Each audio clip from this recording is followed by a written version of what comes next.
Come and dream with me.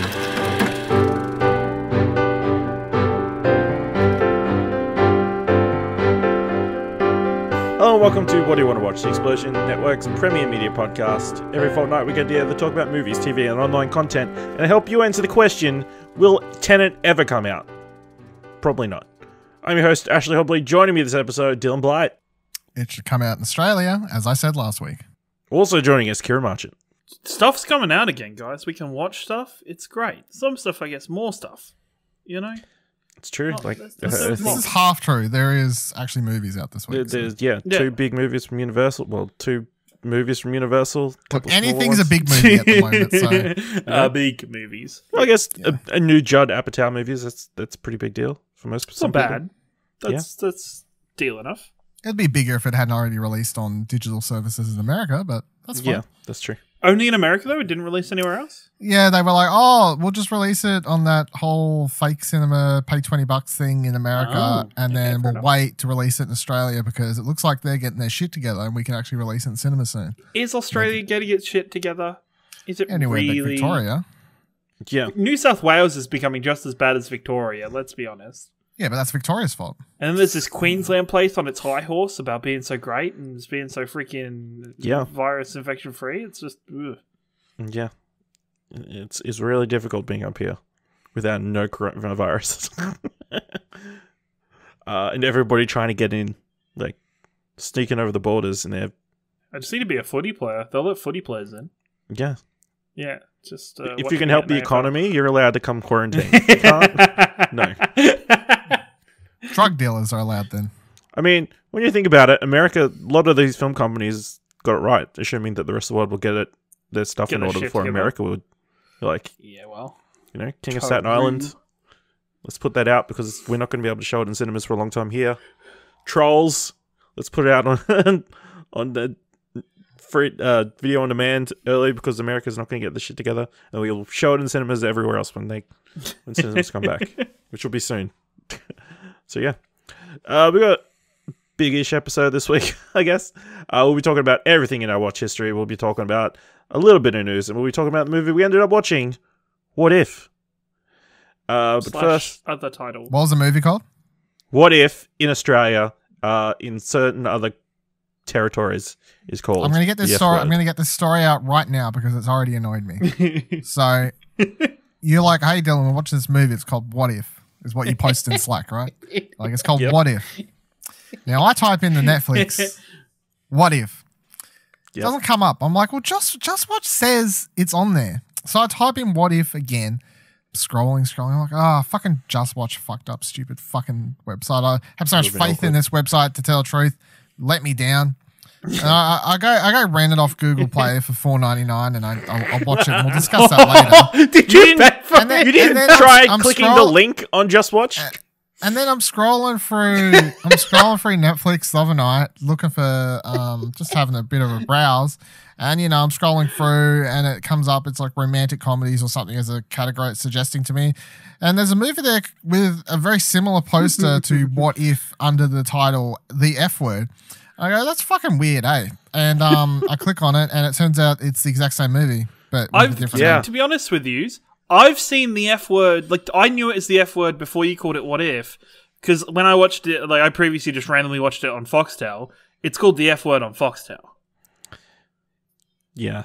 Somebody needs to decide if this is apparently an Australia thing.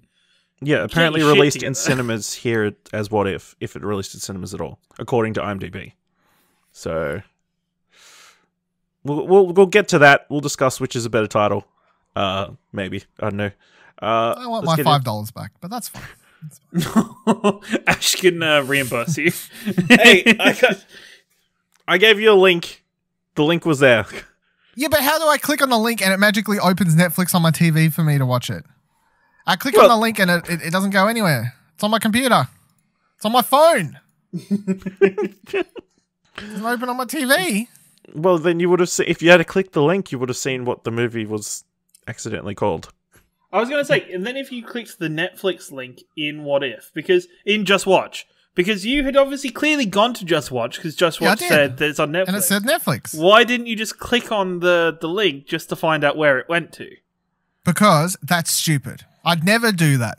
I don't do that for any other movie. Oh, Batman Begins, is that on? Better click it to make sure it's under Batman Begins and not Batman First. Listen, just watch. Falafel,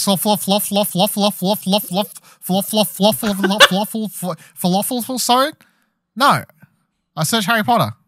Well, I don't anymore. Yeah. Just watch, great site, but the one problem I've had with it is a lot of Amazon Prime stuff comes up as wrong. They got the American Amazon in there. Yeah, it just directs you to all random source of stuff. Like, completely wrong stuff. Not even close. But anyway, let's move it into our watch history. The big release on Disney Plus, like 2 weeks ago now, so maybe not as newsworthy as it once was. The full theatrical experience of Hamilton, the big Broadway musical, was brought forward like 12 months to Disney Plus. Did either of you guys check it out? No. I've watched it previously. Like bits and pieces of it, just online and stuff, but not like that. You know Hamilton. I know Hamilton enough, yeah. If you've been living under a rock, which I guess is probably the only people who don't know about Hamilton at this point, or people who aren't on the internet. Massive Broadway success, written by Lin-Manuel Miranda, in which he stars as Alexander Hamilton, one of the 4 founding fathers of America. There we go. Very much but it's obviously a musical with a more hip-hop urban sound than you would expect from a musical based on the founding father. Yeah, a musical in general. Obviously, I'd listened to the soundtrack previously, just to understand why it was such a big deal. Obviously, the music is amazing. It was a real treat watching this. They've shot it really well. I believe they shot like at least 2 performances, like live in front of crowds, so you get the proper crowd reactions at certain points. But then they've also shot certain other things close-ups, so you can get like close-ups of the actual performances on the stage. Seeing certain numbers being done, especially Satisfied, really utilizes. On the stage they have like a turntable, like a rotating turntable, so people can walk and goes back. It's like a treadmill sort of. Amazing how they pulled this off on the stage. Like that's the type of choreography you'd expect for like a proper film adaptation, I would have thought. But amazing. Performances are all great. Songs are all great. Seeing it on like in live performance, obviously it makes it alters the songs a little bit. Like certain things, there's certain laughs and jokes that you wouldn't have been able to understand it unless you've seen the show. And of course, they included that there was a scene in the original Broadway performance that wasn't included in the soundtrack that you get to see for the first time if you've only ever been able to listen to the soundtrack. It was interesting because the one thing that while I was watching it, I had to pause and search microphones, hair, Broadway musicals. Because really? Okay, yes. This is interesting. Yes, because obviously they've mic'd up for an actual performance. Yes. But so I'd never seen that before. They've obviously, because Lin-Manuel Miranda has like a microphone sticking out the top of his. Yeah, it's normally used like it's a type of microphone generally used in theatre where it goes up the back of your head. If you've got a wig, it makes it even easier. And generally it sits like top of your forehead or to one side. Yeah, top of your forehead. Just in your hair. There was hairline. a couple, but I'm like couldn't figure out what it was for a second. I'm like, oh, it's a microphone because I think what's his name? He plays Aaron Burr. Oh, Ashley doesn't know an actor's name. I know. Leslie Odom Jr. Obviously, he shaved his head or had very, very short hair for the role. So he had like a proper mic on his side. Same with Christopher Jackson, who plays George Washington. But then, it's like, I never thought how they would do microphones on stage. Okay, that's interesting. I guess I grew up doing theatre and stuff, so I guess it's just second nature to me. But definitely check it out. They've also on Disney Plus they put 2 different like documentary like Zoom call talk specials. Neither of them are excellent, but they add a little bit more to the performance, and they both cover stuff that's currently relevant at the time. It's also been very interesting seeing the discussion around Hamilton sort of being reignited currently, where, to be fair, it's not a completely accurate depiction of history. No. I don't think it's fair to criticize it for not being a well, fair it never depiction sells of- itself as being Yeah. accurate. Like, it never kind of tries to sell itself as the accurate kind of historical portrayal that it is. And I know there was some, like, I saw articles pop up online about people talking about how that Disney censored it because there was like a couple F-bombs in it in the show that got censored throughout the piece. But other than that, like, Lin-Manuel Miranda? Yeah? Manuel. Manuel Miranda, there we go. He had come out and said, well, he didn't really care about the censoring. It's, you have to do what you have to do. Yeah, I don't think it took too much. If you heard the soundtrack, then you know exactly the word that was meant to be there at a certain point. It does, like, there was one of them's like covered up by like another sound effect. The other one is like they cut the sound. Yeah. Yep. But yeah, really enjoyable. Definitely worth checking out if you want to see what all the fuss is about. Do you guys again also open up the discussion about whether Broadway musicals and that kind of thing should be made available on services like Disney Plus or some sort of subscription model to open up Broadway? I think it'd be for the masses. I think there is some shows that I'd love to be presented that way rather than do like a full kind of to picture kind of transition, because I think some of the times you lose some of the little pieces that they can do on theatre that you can't really do in like a full kind of motion picture.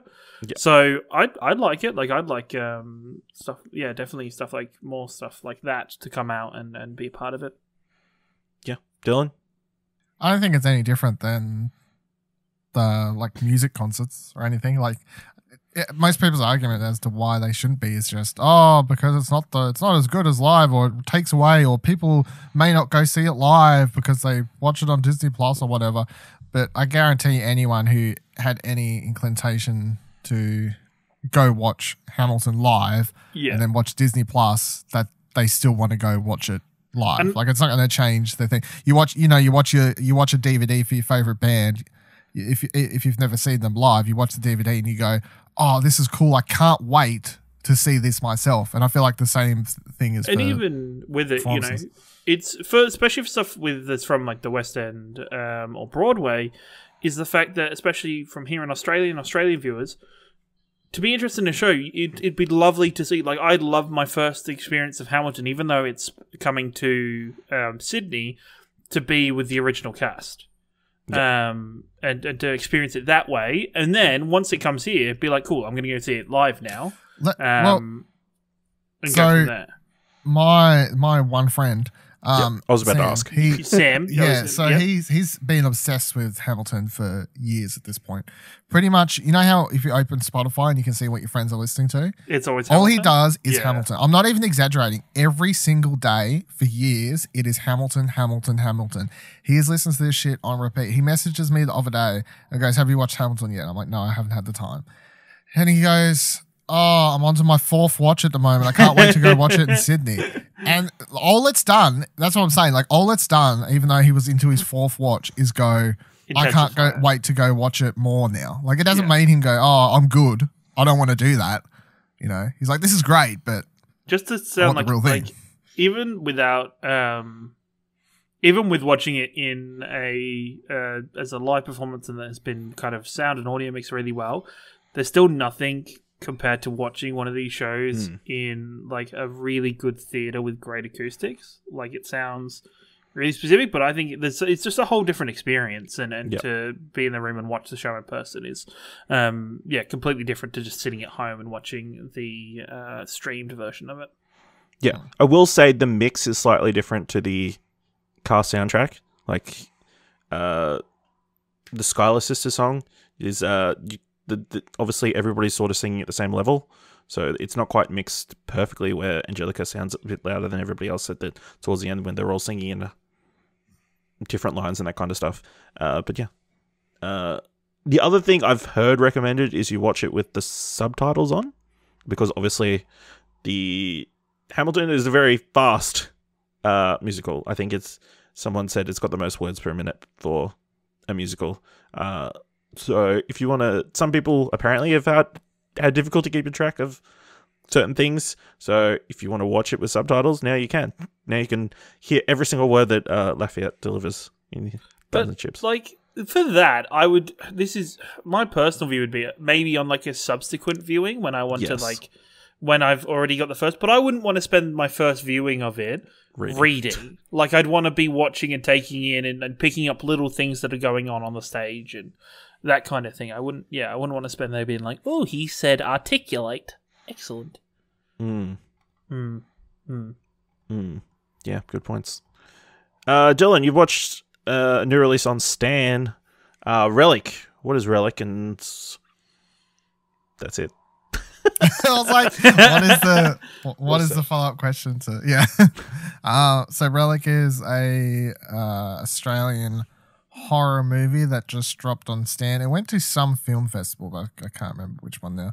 And I think it got the treatment in America, like the early, straight to buy it thing, but it came to Stan here, something like that. So it's directed by Natalie Erica James, who this is her first full-blown feature. She's done a bunch of horror shorts so far. And the basis for the movie is that you have the character played by Robin Nevin, who's this old lady. She disappears, and then it takes place, like, it seems Victoria, rural somewhere is kind of what I gathered. Like, and then you have Emily Mortimer's character who plays Kay, and then Bella Heathcote's character Sam, who's the daughter of Kay. So it's you got the grandma, you've got the daughter, and then you've got that daughter's daughter. So you've got these three women, and then you've got the family, and they fly down from Melbourne to wherever this place is to find out what the hell's going on with grandma. And when they get there, they come into the house, and they're finding the house is really weird. Like, all the fruit is rotten. Positions of couches are being moved around in odd spots. There's sticky notes on the walls reminding of, like, just random things. So you get the idea straight away that Granny's obviously getting old, I guess. The film's not really trying to hide what its main theme is about, which is dementia. And but then, although it's very obvious that Edna's character is suffering with a form of dementia, because she randomly shows back up a couple days later. Like, literally, they wake up and there she is in the kitchen making a cup of tea, and she's like, "Oh, I just got lost." And everyone's like, "Well, you don't get lost for a couple days and then just randomly turn back up. That's weird." But then weird stuff starts happening in the house. Spooky shit, of course. It's reminding me a little bit more of, like, Amityville horror. Like, the film does a good job at kind of saying, like, maybe something's infesting her. The implication being that maybe it's like the literal manifestation of her dementia is kind of infesting her.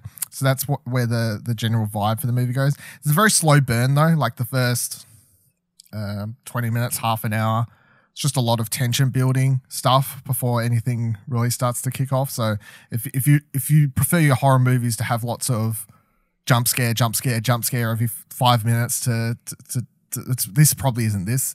I would call this more a thriller than anything. It doesn't really have any proper scares in it until it hits its final moments, the final 15 minutes or so. But that's when kind of things suddenly speed up.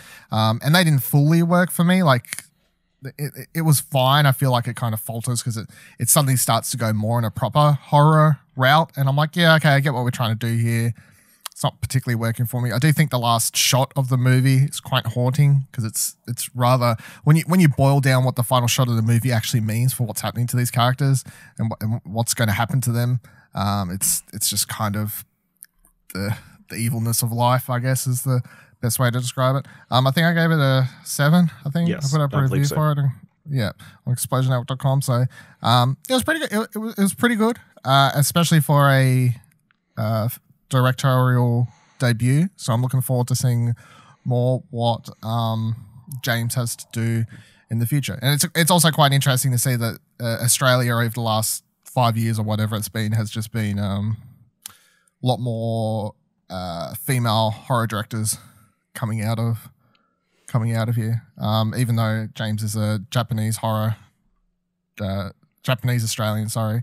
But then obviously you had Jennifer Kent, the most popular one that came out of here a couple of years ago for the Babadook. Yep. So yeah, very good. Cool. Sounds like Ashley's type of movie. Oh, definitely. And then I saw that you watched the movie Thoroughbreds starring Anna Taylor-Joy and Olivia Cooke. Yeah, so I had this on my watch list since, I don't know, last year or something like that. And I was like, I'm in the mood for it now, so I ended up watching it. It's hard to describe. It's also, I can see definitely being a movie that some people really like, and I really liked it. And also the type of movie that some people would just really hate and they think it's really silly and doesn't, like, if you don't buy into the characters and the concept, it's just going to be quite odd. It's a very odd movie. It's basically about one girl. These two girls were friends when they were real young, and then they kind of got split apart for a period of time. And then the one girl, which one is which? Which is the one from Olivia Cooke's from Ready Player One. No. Yeah, what's her name? Sorry. Olivia Cooke. Olivia Cooke, yeah, I couldn't remember her name, from Ready Player One. That's all I know her from. I like the Ready Player One girl, yeah. Yeah. So she at the start of this movie, you see her kill this horse or whatever. And then and you're like, well, that's a bit weird. And then because of this, obviously there's some weird stuff happening with her. Her mum basically pays the other girl, Taylor Johnson's character, to tutor her, but more or less be her friend to try and help her. And at first it's with her getting paid, but then the two start forming a real friendship. And Olivia Cooke's character is just really, she doesn't have a sense, and she explains this herself, like she doesn't really have a sensor for any emotions. Like you could, bad, good, whatever, she has nothing. Like there's a scene early in the movie where she explains like how she can just turn on the waterworks and how that works, and like she's just someone who's devoid of everything. And then I know the word's a little bit like tainted, but she's a sociopath. She doesn't have I mean, I guess emotion. The word she doesn't feel much. Yeah, it's like that without the negative connotations. Yeah, like you say that word and everyone's going to think serial killer, but it's just more of that without the serial killer part. That's what she is. And even when you find out later in the movie why she did what she did to the horse, you're like, that is still a bit weird, but at the same time, it starts to make sense why she does it. But without spoiling anything, because I feel like I watched a trailer. I never watched the trailers for this movie, and I'd only ever read the description and got, I'll watch that. I watched a trailer after. I was like, this trailer's stupid because it gives away too many of the twists. So I'm not going to say stuff that's in the trailer because I think the trailer's stupid. But the two start forming this bond, and then they agree and start doing building towards some darker things. Let's say, but at the same time, it's just that both characters are so odd. Like even if one starts out normaler than the other one, quote unquote normaler than the other one, the further you get into the movie, the more their relationship is just weird, and all the characters are weird, and it just seems it reminds me a lot of I can't remember the Greek director who does like Lobster and Yorgos Lanthimos. Yeah, however you say that's who I mean though. Yeah, and yes. What the fuck was the Queen movie called? God, Bohemian Rhapsody. No, no, not the band. The favorite. Yeah. So it reminds me of if you've seen his films, this has a similar sort of just weird vibe, and even to the point that a lot of the music in the background is just constantly sort of off-putting at times on purpose. Like there'll be this parts where you can tell the character's starting to get like a bit anxious about something, a bit pissed off about something, and the music in the background will just be like, like just weird shit that's supposed to kind of drive you insane at the same time. I wouldn't call it a horror movie, even though that's kind of what it's billed at some point. It is like I would say it's like a thriller drama / just oddity. So, but I quite enjoyed it. I thought it was great. It has two really good performances, and I really like whatever that guy's director, who we can't pronounce his films, and I like the vibe his weird movies give off. So this was just the same sort of thing. Yeah. Yeah, really good. Also, Anton Yelchin's final release performance as well. Yes, they have a at the end of the movie they have a dedicated to Anton Yelchin. Yeah, and he's quite good in it. I won't spoil what his character is because he doesn't come into like halfway through, but yeah, great. He's quite good. Good to hear. I will quickly say, I happened to watch Ready Player One last night. What do you mean you happened to watch? Happened to watch it? I just went. I'm going to watch something while I write some stuff. It was kind of on the background. The race car scene still great. I think it's easier to digest now that it's like digital, and I don't necessarily have to be super invested in the cinema. Like the visual effects in this film are still really, really good. And as long as you go in, inarguable. Yeah, as long as you go in going, hey, all this pop culture Easter egg stuff is like fan service. It's just fan service, and like it doesn't really add anything to the story. Then it's easy to just go along with the story. Yeah. I think I gotta say, shit. I brought the 4K Blu-ray, and the only time I've put it on is to watch the race scene, and that's it. I put that on and gone. This looks amazing and sounds amazing. Like that's a visual smorgasbord. That's great. And then it was finished, and I've gone. And all right, cool, eject. I'm done. Yeah. Wow. So also surprising everybody, Dylan, you're the first one to go back to the cinema. You went and saw The Dark Knight. Oh yeah, I am. Hey. Yeah. How was that experience? It was all right. I mean, if you want to read about what my experience was like, I wrote up a thing, whatever, explosionhawk.com. I can't remember what I called it. That was a bit of fun. But no, I mean, I suppose it's going to be different depending on your state and city and whatnot. But my place, for example, was like they've got a whole bunch of barricades that lead you to either straight to the ticket booth, like straight ahead to scan your ticket kind of thing, to where the cinemas actually are, or over to the left where the snacks and shit are. There's a lady at the front door who won't let you enter until you have sanitized your hands with the sanitizer stuff there. And then when you actually get into the cinema, they've blocked off every other row kind of thing. So it's like they literally have an entire like piece of sticky tape, it seems, whatever the hell, running down like the entire thing. Tape, yeah, something like that, just complete police tape or something. Yeah, it's like a murder scene's been committed. So you're never gonna have people in front of you. At least that's good. That's positive. So it's pretty much like 50% of the cinema's gone.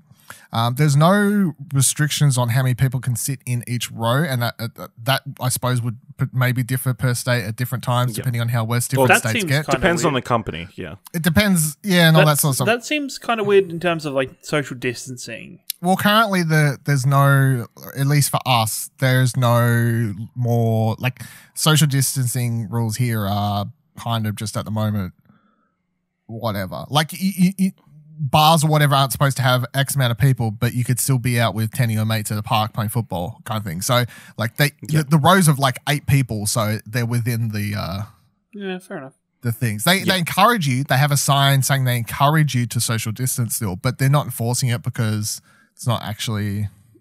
You would assume you're going with people you live with or friends or whatever, someone you trust not to have. Like if someone sat down next to me, I would be like, A, are you fucking thick? And B, I would just move at that point. I wouldn't even argue. I'd just be like, you fucking.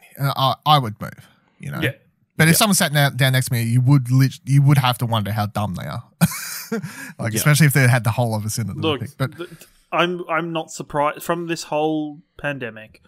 I'm not surprised by how dumb people are anymore. So I just presumed somebody would do it. Well, yeah, I was waiting for something silly to happen. I did have people at the back of the cinema watching TikTok videos on their phone, which I was like, okay, that's a fun time. Do what you need to do. Yeah, no, there's nothing else happening, I guess. So like, let's pay $10 to watch TikTok in the back of the cinema. But I, for the movie itself, obviously don't need to spend much talking about it because I'm sure we all know The Dark Knight's a great movie. But the one, I guess, silver lining of the COVID thing at the moment is that they're playing a bunch of old or oldish movies again. Like I know my cinema now has like Predator and a bunch of Tarantino ones and Thin Red Line and a bunch of other shit. I'd love to go see some of like the older Tarantino stuff in cinemas, like Pulp Fiction and stuff. I think it'd be really fun.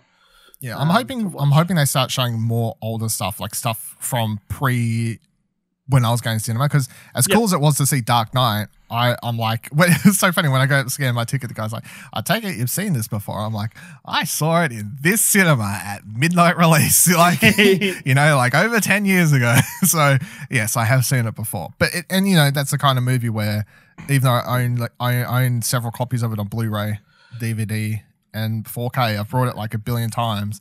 That's still type of movie where, as far as I'm concerned, the best way to watch it is on the biggest fucking screen that you can find. For me, it's not even just the visuals, but it's also the sound design for Dark Knight. I'm like, that's one of the bigger things. I'm like, going back to the cinema would be really awesome for a lot of these movies.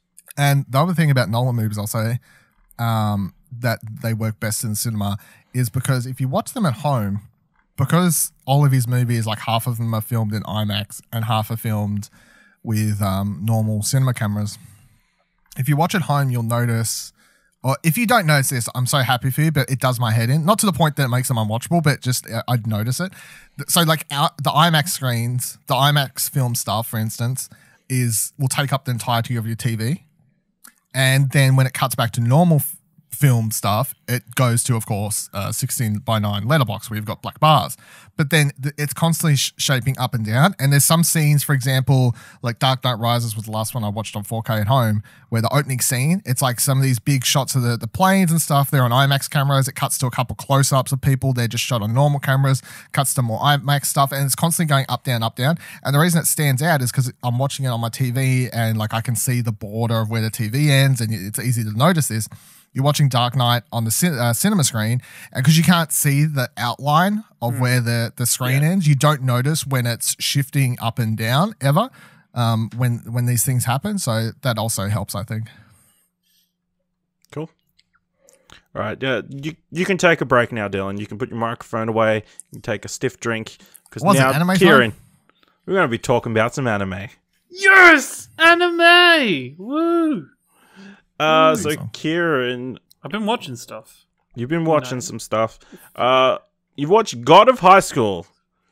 What is God of High School? God of High School is Crunchyroll's own series that they've just released. That takes place about like high schoolers, but really they all look way older. That are trying to prove that they're the best high schooler at like fighting. And only like the second episode came out today, so I've only watched the first episode so far.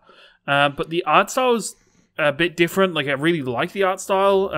It's very creative. It's kind of the three lead characters are quite varied and interesting. The music of it is fantastic. Like the opening is instantly maybe one of my favorite openings in anime currently. With the sound, the actual music choices that for the show.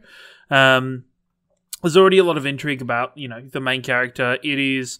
Definitely you would expect, it's always good for any anime to immediately seem to jump straight into a tournament arc. So, I think it'd be really interesting to watch. And I'm interested, it's something that's very different for, especially having like Crunchyroll having their own kind of stake in this anime. So it is very big and there's like a lot of people already doing reaction videos to it. And I'm looking forward to watching the second episode. Cool. And then you've also watched the latest iteration of Sword Art Online? The Sword Art Online, the next part of this current series, or the next arc, just started. And I don't know if I'm going to keep watching it. And it's like, it's really frustrating. Sword Art has had... I don't know if you've ever seen any Sword Art, Ashley. No. But Sword Art has had this really weird history of featuring quite like pretty near or actual like sexual assault at random points throughout its freaking history that just randomly happen where characters are just very inappropriate situations. And there's like a 5 to 8 minute scene that made me feel very uncomfortable. That was very close to probably the worst thing that I've watched in anime recently, where it's very... Them big words for anime, I think. It's on the words for anime, but it's just it was so unnecessary, and it was borderline, like, going past sexual assault. It was just so uncomfortable, and then doing research, because I was like, what is even going on? Why is this in here? It's not even anything that was a part of the original light novels for the show. It's something that the anime has added specifically. Like, the original light novels just described it as just general torture or stuff, and it was just not... it was just too much, and it's really frustrating considering, especially the writer came out after the second season when to that date the worst piece of close to sexual assault happened in the show, and the writer came out and said, "Hey, not going to do this again. Sorry that I kind of put this in the show. I don't want it to happen again. It's not going to happen." And it's really messed up that the actual animators have put this in there, and so now I'm seriously questioning if I'm even going to keep watching at this point.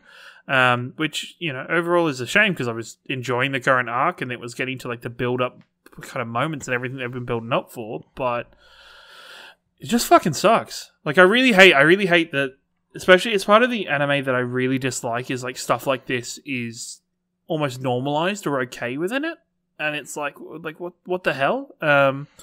So yeah. That was like the sour note of my anime watching for the week. But at the minute, there's all the current. I think it is.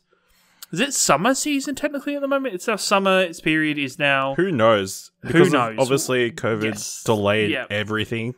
Yes. So there seems to be a mixture of things that like got like 2 or 3 episodes before everything kind of shut down. And then stuff that was planned to be released around this time. Yeah. All coming out at the same time. So yeah. So I know like Black Clover's kicking off. I hope Shoku no Geki Food Wars, hopefully it's going to restart back because that released like 3 episodes. Yes. So they released the first 2 episodes. Yes. I've just finished my rewatch. I went back and watched because the first season on Netflix, I'm like, oh, I'll watch this dubbed. Just on the background while I'm working on stuff. Don't watch it dubbed. Erina's voice in that is so poorly chosen. I keep watching people's dubs, and dubs are so bad. I don't know how people watch dubs. Dubs are terrible. Dubs are fine, but they went with like a Valley Girl accent for Erina, and is totally wrong, completely wrong. So that was very frustrating, but I hadn't seen the rest of the fourth plate, so seeing all of that culmination, I'd read what actually happened and like read the manga like ahead and that kind of thing, so I knew what would happen, but yeah, seeing it actually play out was fun, and then I stopped like right before what they're doing in the fifth plate, so which I thought they were going to finish where they ended at the fourth plate, because I'm like, oh, that makes sense. Everybody's gotten what they want. It's ended here. No, but it's super interesting. Like instantly, I think I was so surprised at the end of fourth plate that everything wrapped up the way it did. Because I was like, wait, minor spoilers. If anyway, they're already kind of they're the elite 10. Like they're the top of the school already. Like what is this? How does this go forward? And Erina, you're now like the director of the whole school. But you're still attending the school? What is even going on? Yeah, and then, like, the start of the first episode of Fifth Plate is so good at just bringing everything back in. Kind of, it's very weird because the end of fourth plate kind of alludes to, I think there was supposed to be a movie or something about what happened with Soma and Megumi when they went away and they met some guy that they had to fight or whatever. But they show that at the end of fourth plate, but it's never really brought up in fifth plate. So but it's exciting. I'm looking forward to those episodes coming back, and everything to start coming back. I believe new episode Saturday. So so I'm excited for that. And then I think I heard a rumor that Haikyuu is October now. Haikyuu was supposed to be July, but it's October now. So I've just restarted watching Haikyuu.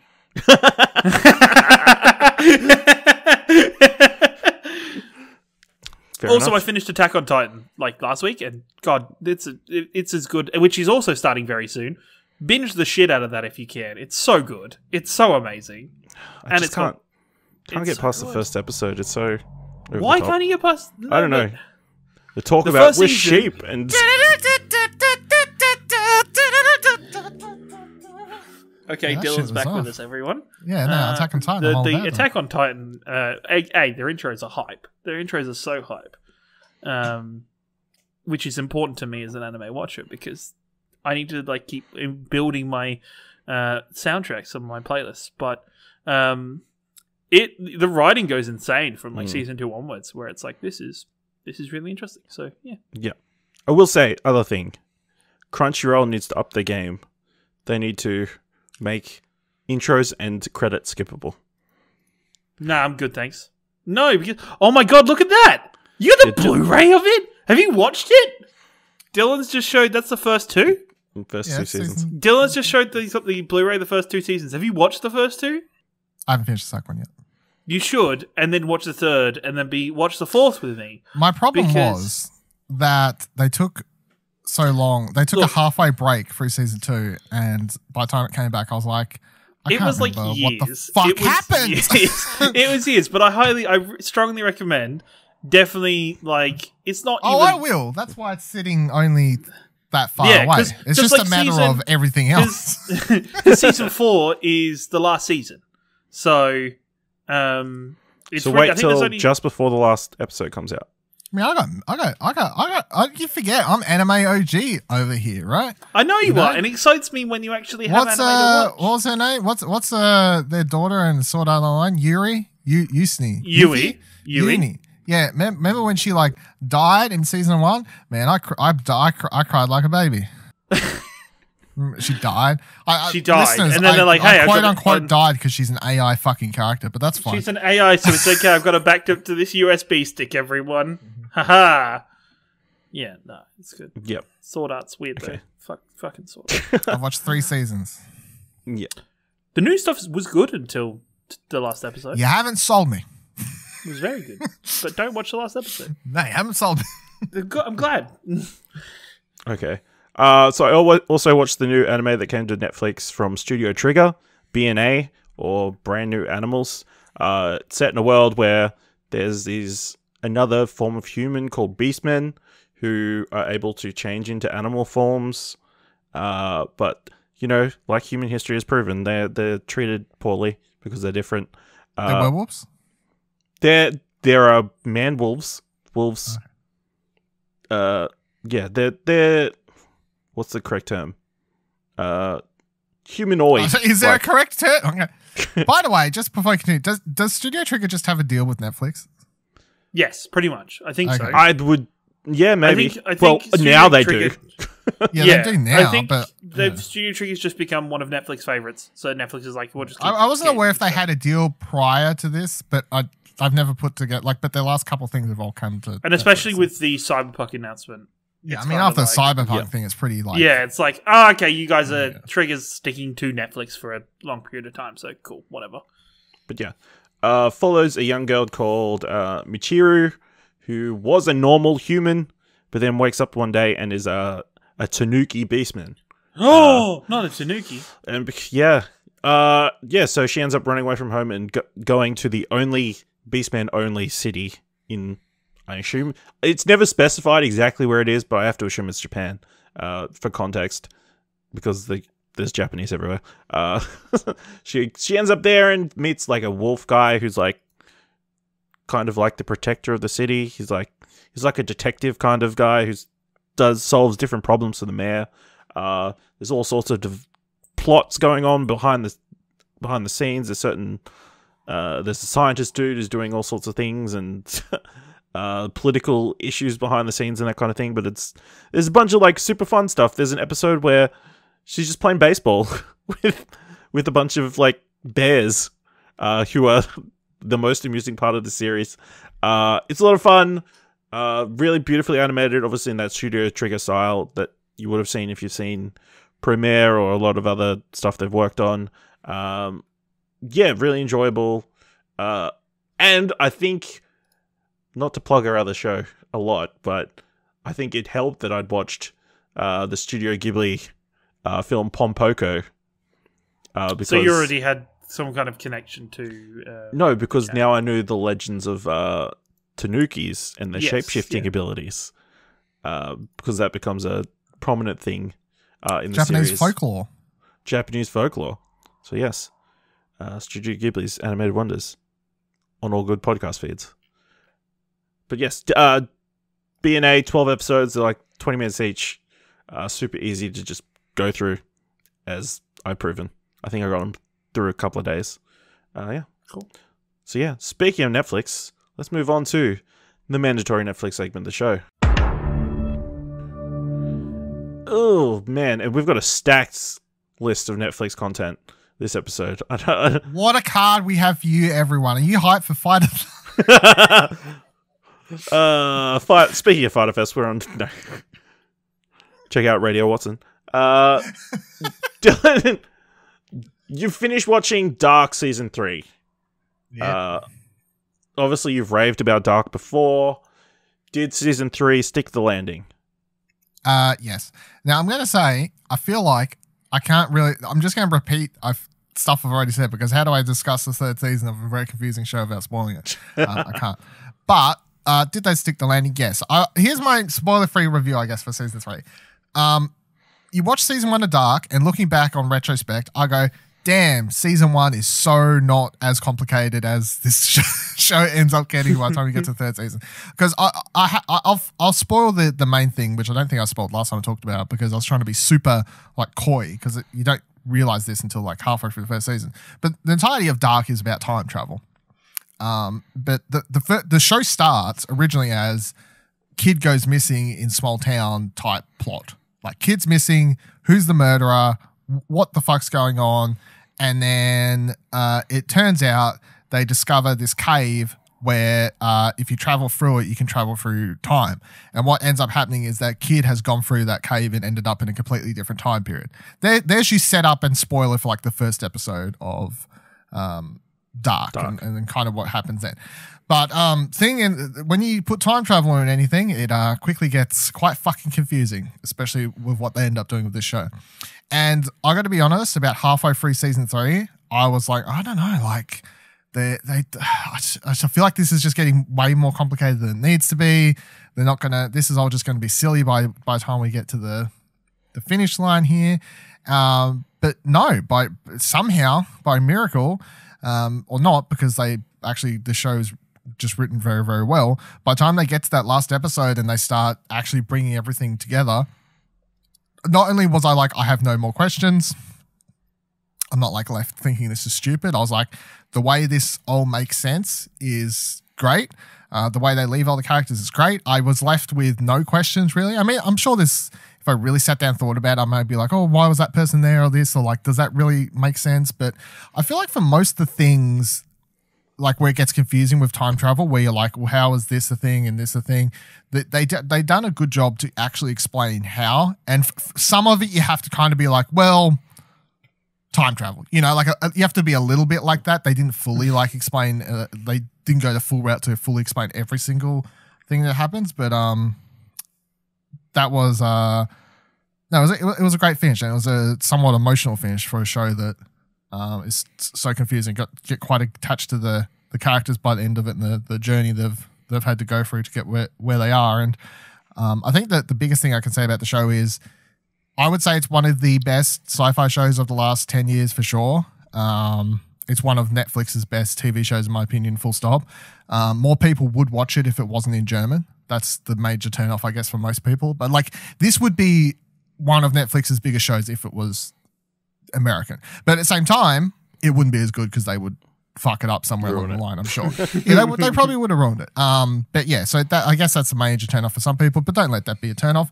And also, you can watch it dubbed, but don't do that. Don't do that. It's fucking. I talked about it last time I was on. The first time I talked about it in this podcast, I think I talked about how I turned on the first episode and it started dubbed, and I was like, "What the fuck?" And then I quickly turned the subtitles on because I was like, "That just sounds horrible." But no, definitely one of the best sci-fi TV shows of the last 10 years, and it's so good that they were able to go tell this story across. I think it ended up being. I think it was 10. 8 and 8, I think, is what it was. So, yeah, I guess like 36, less than 40 episodes, 3 seasons, and just tell this really great sci-fi story. And if you love sci-fi, if you love time travel done right, this is the show for you. Definitely one of my favorite shows of the year so far. Did you just say 10, 8, and 8 was 36? Huh? Did you just say 10, 8, and 8 was 36? No? I don't. Maybe I did. I don't know. I could have. It's like... I don't remember what I said. 26. Yeah, close. Quick maths. Maths is hard. Moving on. I checked out the new Netflix series that released today, as of released, exactly coming out at the time this episode is coming out. Cursed, based on the book by Tom Wheeler and Frank Miller. Yes, thank Frank Miller of The Dark Knight and comic book fame. Tom Wheeler, not as big a name. I did look up his IMDb. Do you want to know what project stuck out to me? Percy Jackson? No. Okay. Oh God, please no, he didn't. Tom Wheeler is the creator of The Cape. Of what? The Cape, the TV series, The Cape. Of what? That they make fun Never of in heard of Community. Whose No? cape? Is it a cake? Other people are popping. So pretty Is it a much. cake? Fucking Dylan. Freaking hell.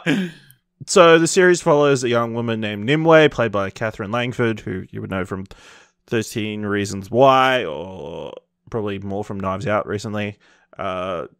She is of a fae, which is the magical creatures. Pretty much this series is a retelling of the Arthurian legend.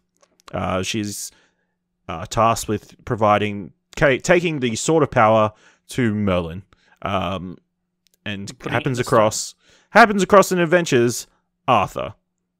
So is it the Arthur from Legend, or is it just a random person called Arthur? It's never explained, but I assume it's the Arthur. He's a very naughty boy, is what he is. Does she ever say, "Hey, Arthur," and then walks down the street? No, That was a joke about a cartoon. that was a good cut. That was a great cartoon. It's fantastic. It was the best. Another banging opening theme. Yeah. Yes. So this series very much Football. Way too old for it. No, this Footballhead! Hey, footballhead! Hey! You know that one, Ash? no. Do you know the Mickey Mouse one where he's driving the boat and whistling in black and white? Was that Yes. more your speed? Fuck you guys. Anyway, Arthur. Is it a real Arthur? Is it a fake Arthur? Who's to say? Who to say? Who's to say? But very much this series feels like a light version of Game of Thrones. It obviously plays up the fantastical, magical elements, I guess, of the Arthurian legends. They've got fae in this world, which are people with a magical element to them. Like some people have reptilian bits and tusks and different fae like Reptilian bits. Like it's got scaly skin and tails and What stuff. part? But you chose to describe that as reptilian bits. It comes off the tongue. Yeah. So It sure does. The reptilian bits surely do. yep. Straight off the tongue. Yes, it feels like Game of Thrones light. There's a lot of different factions. Obviously, trying to get the power within the region. There's the Red Paladins, which are like a super religious cult, kind of, with their own assassin guy called the Weeping Monk, who's really a cool design. He goes around pretty much is like an assassin tracker kind of guy, killing everybody. Crying on them? Yeah. No, he's wearing eyeshadow, or it looks like eyeshadow, and it looks like he's crying. So that's why it's called the Weeping Monk. Okay. Now, when you say Game of Thrones light, do you just mean violence? Or what? There is violence, I'll get to it, but yeah, there's a lot of different factions. There's Uther Pendragon, who's trying to hold the throne. There's another Viking guy trying to come in and usurp him. The Paladins obviously trying to, they're not associated with the kingdom. They're trying to wipe out the Fae. That's their thing. They want to get rid of all fairy types within the lands because they're an abomination before Christ. And then Merlin is kind of playing all sides, kind of. He's got his own motivations, that kind of stuff. This version of Merlin very much kind of is like a Tyrion type. He starts off the series super drunk, and then kind of finds Has meaning. sex with a lot of women and No, there's barely any sex in this series, and when there is, it's not good. That's why. That's why it's Game of Thrones light. No, but obviously there's different. It definitely has that feeling of, hey, we want to try and make something that's kind of like Game of Thrones, but we PG. want to make it for teenagers because that's what all the main characters are. Yeah, my point was going to be if your criticism is it's Game of Thrones light because of plot reasons, what season of Game of Thrones are we calling it Game of Thrones light to? I mean, sounds closer to 2 or 3. 2 or 3. Not the first season, like further along. But there's like the last episode is like head turning with the number of betrayals and double crosses and shit. Oh man, I get the feeling that it's a lot. It's not as slowly paced as Game of Thrones. Like, it sounds like it's a budge quicker with just. It is a bit quicker. Like, I feel like the first episode, I will say, rough, super hard to get through. Show's called Cursed. Nimue is cursed from a young age and has this ability, these magical powers that if she can't control. So she's like an outcast in a village or whatever. They say cursed a lot in that first episode. The CGI in this. Not great. There's a scene in the first episode where she has to fight off some wolves. Not good. Like, what? I would love to see Corridor Crew react to this because the CG was it finished? Not good. Because you had early access. You had early access to this for a bit. Was it? Yeah, it's true. I did have early access. They might have improved it, but I watched the episode again right before coming onto this just to make sure. Well, most of the time it says that it isn't finished anyway. So normally they say they have like some sort of disclaimer beforehand if there's anything. But yeah, there's other bits and pieces that are not great CGI, and then they seem to want to. Whoever was on the blood animation, like the blood CGI, they went like over the top, like blood splatter everywhere. Love that. You know, they would just learn it. Gotta go crazy. Learn new skill, gotta use it. Gotta use it. Yep. Rough start. It does. I feel like it builds as you go along. You begin liking the characters. You begin liking the world. Then it kind of goes off the rails at the end, where again there's like a bunch of double crosses. Everybody's goes which ways. And then there's like a bunch of reveals about who people actually are. Like from Arthurian legend, that is like. It's like cool, but again, it's like people of the it's like the end of Dark Knight Rises. You know? Is it Robin? Like that? Kind of. Thing? Okay. That kind of thing. So, it leaves an interesting place. I haven't written my review yet, but I'm probably going to give it like a 7, maybe a 6.5. It's still around that mark. I feel like it's going to find an audience of people who really enjoy this based on the stuff that seems to be trending on Netflix. But yeah, not the best thing I've watched this year, but certainly not the worst. That's a ringing endorsement. So back of the box quote right there. Yeah. Also watched the new film. What's the worst thing you've watched all year? What? What's the worst thing you've watched all year? I think I gave Outer Banks a lower score than that. No, but like even without a score, what do you reckon is the worst thing you've watched? Just the random Bloodshot. Not even for a review. Bloodshot. What? Bloodshot? Oh, Bloodshot with the Vin Diesel movie. Yeah. That was that. I feel like you can't say that's the worst though, because that's like got a special place because it's a Vin Diesel movie. You knew it was going to suck when you went. Was it the last thing you saw in cinema? Yeah, that's the last thing I saw in cinema. Yeah, so that should hold a special spot. Well, yeah. It's all about family, you know? It is. Kind of. Yes, so also checked out the new film on Netflix, starring Charlize Theron, The Old Guard, based on the comic book series by Greg Rucka. Follows a bunch of immortals who are like mercenaries who end up who do like one last job, but then everything goes to shit. I guess that's like a vague explanation. And then they also find out there's another immortal who's appeared in the world. They have to try and protect her and that kind of thing. Dylan, you check this out. What did you think? It's all right. It's one of those things where it's like, this concept is really good.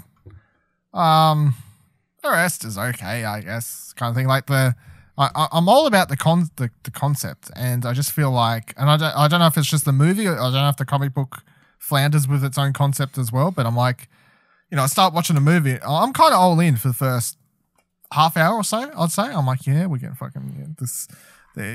As you're learning about them and you're finding out that they've been around for hundreds of years and they can't die, and like there's only 4 of them, and then you find out about the new one who they dream of, and then they go pick her up. The first one of their kind have been chosen or awakened or whatever for 200 years or whatever it is, and you start learning more about Charlize Theron's character's past as well, and how she's been around for fucking so long that no one even knows how long she's been around. Basically, she's the leader because she's the oldest of them. I'm like, yeah, this is all great. And then from that point on, it kind of just turns into a very stereotypical action movie where the fight scenes are not the worst. Like they're actually okay for this type of movie. There wasn't too much editing. They actually had some choreographed action and stuff happening, and it was fine. Even all of the characters I didn't hate. Like you had the 2 guys who were in love with one another, and that was great. Then the other guy was just called this smart, chill dude or whatever. He was cool as well. So I liked all the characters, but I just feel like none of the pieces came together, and it probably didn't help that the villain was just trash. Like, I mean, over the top. I know the concept's over the top as it is, but the villain was like, I'm going to steal them all, and I'm going to steal your blood and make a cure for everything and make all the money. He, he, he, he. I'm like, I hate you. Just stop. But like, I'm like, you have such a good concept, and this is what we're doing for 2 hours? Like, I haven't seen it, and the first time was when Ashley mentioned it in Slack that I only read a couple hours ago. So I watched the trailer, and the trailer was like, this is a cool concept, but at the same time, I get the same vibes from this that I got from the Ryan Reynolds one that was out a couple months ago. 6 Undergrounds? No, this is much better than that. And it's much more better than that? comprehensible. Okay. I only watched like half of that, to be fair, so I can't give a fair review. But What wasn't good? Well, by half of it, you watched like the opening chase scene, because that went on for like 20 did go to 30 on for like minutes. a long time. I still want to watch that, just even though I've heard it's bad, just because. But as much as I'm saying like none of this came together, that's overall I'm just like medium on it. Like I don't dislike it, I don't love it. Sounds like a hard 7. No, it's probably like a 6. A 6? Okay. Like, yeah, probably like a 6, I'd guess. But yeah, and again, it's like by the time I reached the end, I was kind of like, by the time I reached the end of the movie, I'm like, okay, cool. Some good things are going to happen now. And then the movie ends, and I'm kind of like, oh, that was going for way too long. Can I have the sequel now? That's probably better, kind of thing. Does the movie have the annoying thing where they're like, yes, they're immortal, but we found the one way to kill them, and then it's like, no, not really. No. Good. Okay, good. No. Awesome. No, I think I enjoyed it more than Dylan. I thought the ocean worked really well. They do some interesting things with the obviously they can't die thing. I think that the first time they get captured on film, like that's a cool scene. And then yeah, really enjoyable. Obviously, the villain is very stereotypical millennial CEO who's trying to make a bunch of money, played by Dudley Dursley, from the guy who plays Dudley Dursley from Harry Potter. So he's got a punchable face. Boy, does he ever! I enjoyed it. At like halfway through, I'm like, why are they including these certain bits about another character that is unlikely to show up in the rest of the film? But then they sort of tease a sequel. Well, heavily imply they're going to be working on a sequel. Which I see people online be like, oh, they're not going to get one because it hasn't reviewed as high as it probably needs to. I'm like, it's the number one movie on Netflix, so I'm pretty sure we're good, right? I don't think Netflix cares that much about reviews, to be perfectly honest, with a lot of stuff. As long as it gets views. Yeah, exactly. I think we're fuck about money. Reviews. No, I think it's reviewed reasonably well compared to maybe some of their other stuff. I don't know what the Rotten Tomatoes. I think it's around a 7-ish on Metascore type thing. It's got a 82 on Rotten Tomatoes and a 70 on Metacritic. Yeah. But yeah, definitely leaning towards a sequel. which would be interesting because the stuff with that character, that's fucked up. Yeah. But again, I'm like, that could be really interesting, or I could see it becoming very comic book stereotypical kind of stuff, and I'm either here or there about the most interesting thing for me for a sequel is just where Charlize Theron's character's left, and I think she's so much more interesting in the sequel as a character. Yes. Leading the team after what she goes through in this one. And I also feel like, I can't remember her name, but the new girl, for a lot of movie, obviously it's that stereotypical thing where she's Niall, like, played by Kiki Lane from Beale Street. She's doing the whole like, I don't want these powers, I didn't ask for them, and like that's her character arc for a lot. And then spoilers, but not spoilers. Come on, we've seen these types of movies. She accepts it and becomes one of the team by the end. So then again with her character, it's like, okay, so she's more interesting in a sequel because now she's kind of part of the. She's gone through and she she's been previously been used as like the vehicle for the audience to learn about the characters and learn everything through as like the their kind of person within the movie. So yeah, sounds good. It's very much an origin story that's not an origin story. I might look up the comic book solely because, as I said, the concept is just really intriguing. I also add to like I don't know who said it. I saw someone on Twitter complaining about the movie, saying it doesn't make sense that these characters that are immortal would constantly stick to just all four of them would stick to being mercenaries, which I disagree with because, as they explain in the movie, they've spent all of their life being warriors of some type. So it's like, what are they going to be in the current century? Of course, they're mercenaries. Yeah. That's what they do. That's what they know. And the reason they stick together is because they're the only of their kind, and that's what they do to survive. So yeah, that was one criticism I saw that I was like, I don't agree with that at all. Yeah. But yeah, the film written by Greg Rucka, who wrote the original comics. So I mean, that bodes well for a potential sequel. If he's still writing it, I guess it'll be very true. The director got a deal with Netflix as well. I saw. Did you see that story? Yeah. I don't think I think it's like a first look deal. But yeah, Gina Price Bythewood, who's done previous, maybe not massive films, but well received stuff. So yeah, good for her. I believe she was like in line to do a Marvel film with the story headlines I've seen. So this obviously doing reasonably well. Softens the blow. Then with me, I watched all the episodes of the new Netflix series Unsolved Mysteries. Dylan, I is think it new? Just to clarify, is it new? I mean, it's rebooted, I guess, or reimagined. I don't know. It's just like obviously it was an old American series, which pretty much is like a American crime, like Crime Stoppers or whatever. No, like those kind of shows where they talk about unsolved crime and try to get people to re-jog their memory so they can like get different tips and like try and solve the mystery after all these years. Dylan, you've only watched like the first 2 episodes, I think. I watched the first 2 today. Yeah. Yeah. I mean, they're interesting. It's just, I guess, don't watch this if you look for answers in your. Yes, that's the thing. If you want answers, this is not the series for you.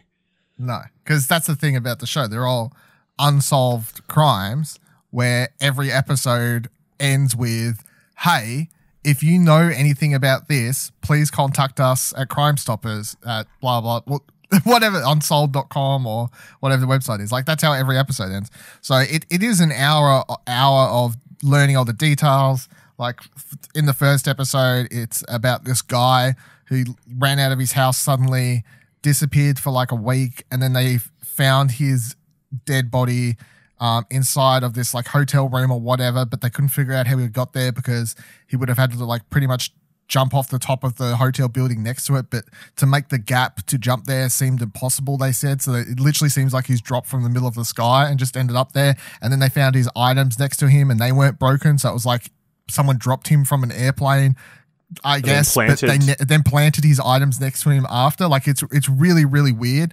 So it is interesting to watch, and also just kind of sad, I guess, to see stuff where you're like, these people still have no, like his wife still has no closure for what happened to her husband and stuff. So, and I mean, that's the setup for the show. It's like every episode's going to be sad because someone family member or someone's gonna. They're still looking for solutions, but and this show has worked. If you look it up on Wikipedia or whatever, I mean, there's history of this show having people be like, "Oh no, I remember something about that," and they ring up and these crimes get solved or at least get back on track or opened or something like that. So. Like that's the silver lining for watching so much. I wouldn't say like depressing. I wouldn't say it's that, but it certainly is like not when you watch any other murder horror type documentary type thing where then they're like, and it was this guy and we caught him and he's doing 20 years, So yeah. I will say the second episode, I feel like a lot of people went, "That's the guy. That's the guy who did it." The husband? Yes. Yeah. I feel like a lot of people are instantly pointing at him in the second episode because he is a piece of crap, bad person. He pretty much, he doesn't. He's a very possessive person, and also he talks about how because he was the stepfather of the son of the woman who disappears, and he's like, "Yeah, never liked him. I always thought he was never going to go anywhere of his life, so I didn't like spending much time with him, and I told her as much." Okay. Yep. Okay. Yep. I it was an interesting watch. I think it could have been edited a little bit more, like edited down a little bit more. I feel like they waffle on at certain points a little bit to an extent. Obviously, it like 5 of these are like missing persons or murders that are unsolved. One of them is about a UFO event. Which is interesting because how can you explain all these people having similar stories? Very like weird UFO, super like extraterrestrial, like a kid like full on drew a like spaceship because you believe that's what he saw. He was held down by a beam of light, all this kind of stuff. But man, I'm looking forward to this one. This is my type of shit. Yeah. I mean, the other thing about this series is it just shows the incompetence of some of these police officers who, it feels a little bit like that because they just didn't solve that is literally the thing I walk away because I watch a fair few, crime doco things or whatever on Netflix, and every single one of them pretty much has you walking away going, well, that's fucked up. If only the cops weren't horrible, stupid, naive, racist. Like there's always something that fucks over a case somewhere. The American police system and also the law system is just stupid at sometimes, and that's what these things always prove. But they're a bit hit and miss. I don't know. Yeah, it's a weird one to talk about. Obviously, real life events and how interesting or enthralling they are. Obviously, that first one is like, that's a fucking mystery. How do you end up there? But yeah, some of the other ones are like super sad. I think the third one is like a super depressing story that they couldn't figure out. They couldn't find the person they think is responsible. And yeah, I mean, if you've got any information, again, unsolved.com, I believe you can provide any tips. Unlikely if you're here in Australia, you'll be able to help out in any of these cases. They could have moved these old cases. That's true. They could have been in the US or in France.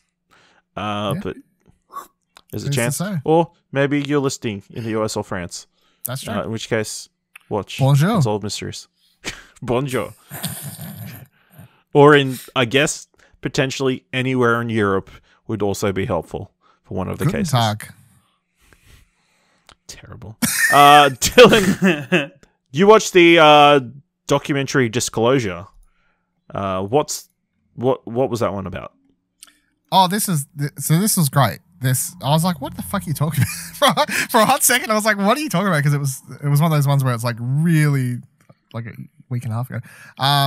So Disclosure is all about, I guess, the subject. It's about trans representation in film and TV across all of film and TV, pretty much. And every person that is a talking head in the doco is a trans person. And they're all talking about how the industry's come or the industry's failed in certain ways, and you've I can't remember her name. What's the famous from Orange Is New Black? Oh jeez, I can't remember. Like she's one of the main ones in there for Talking Heads, and then there's the lady from Nip Tuck who had a famous role back in the day for like trans representation on TV and that sort of thing. So, but this is really good. This is probably this is currently my favorite doco thing I've watched all year. I think it just does.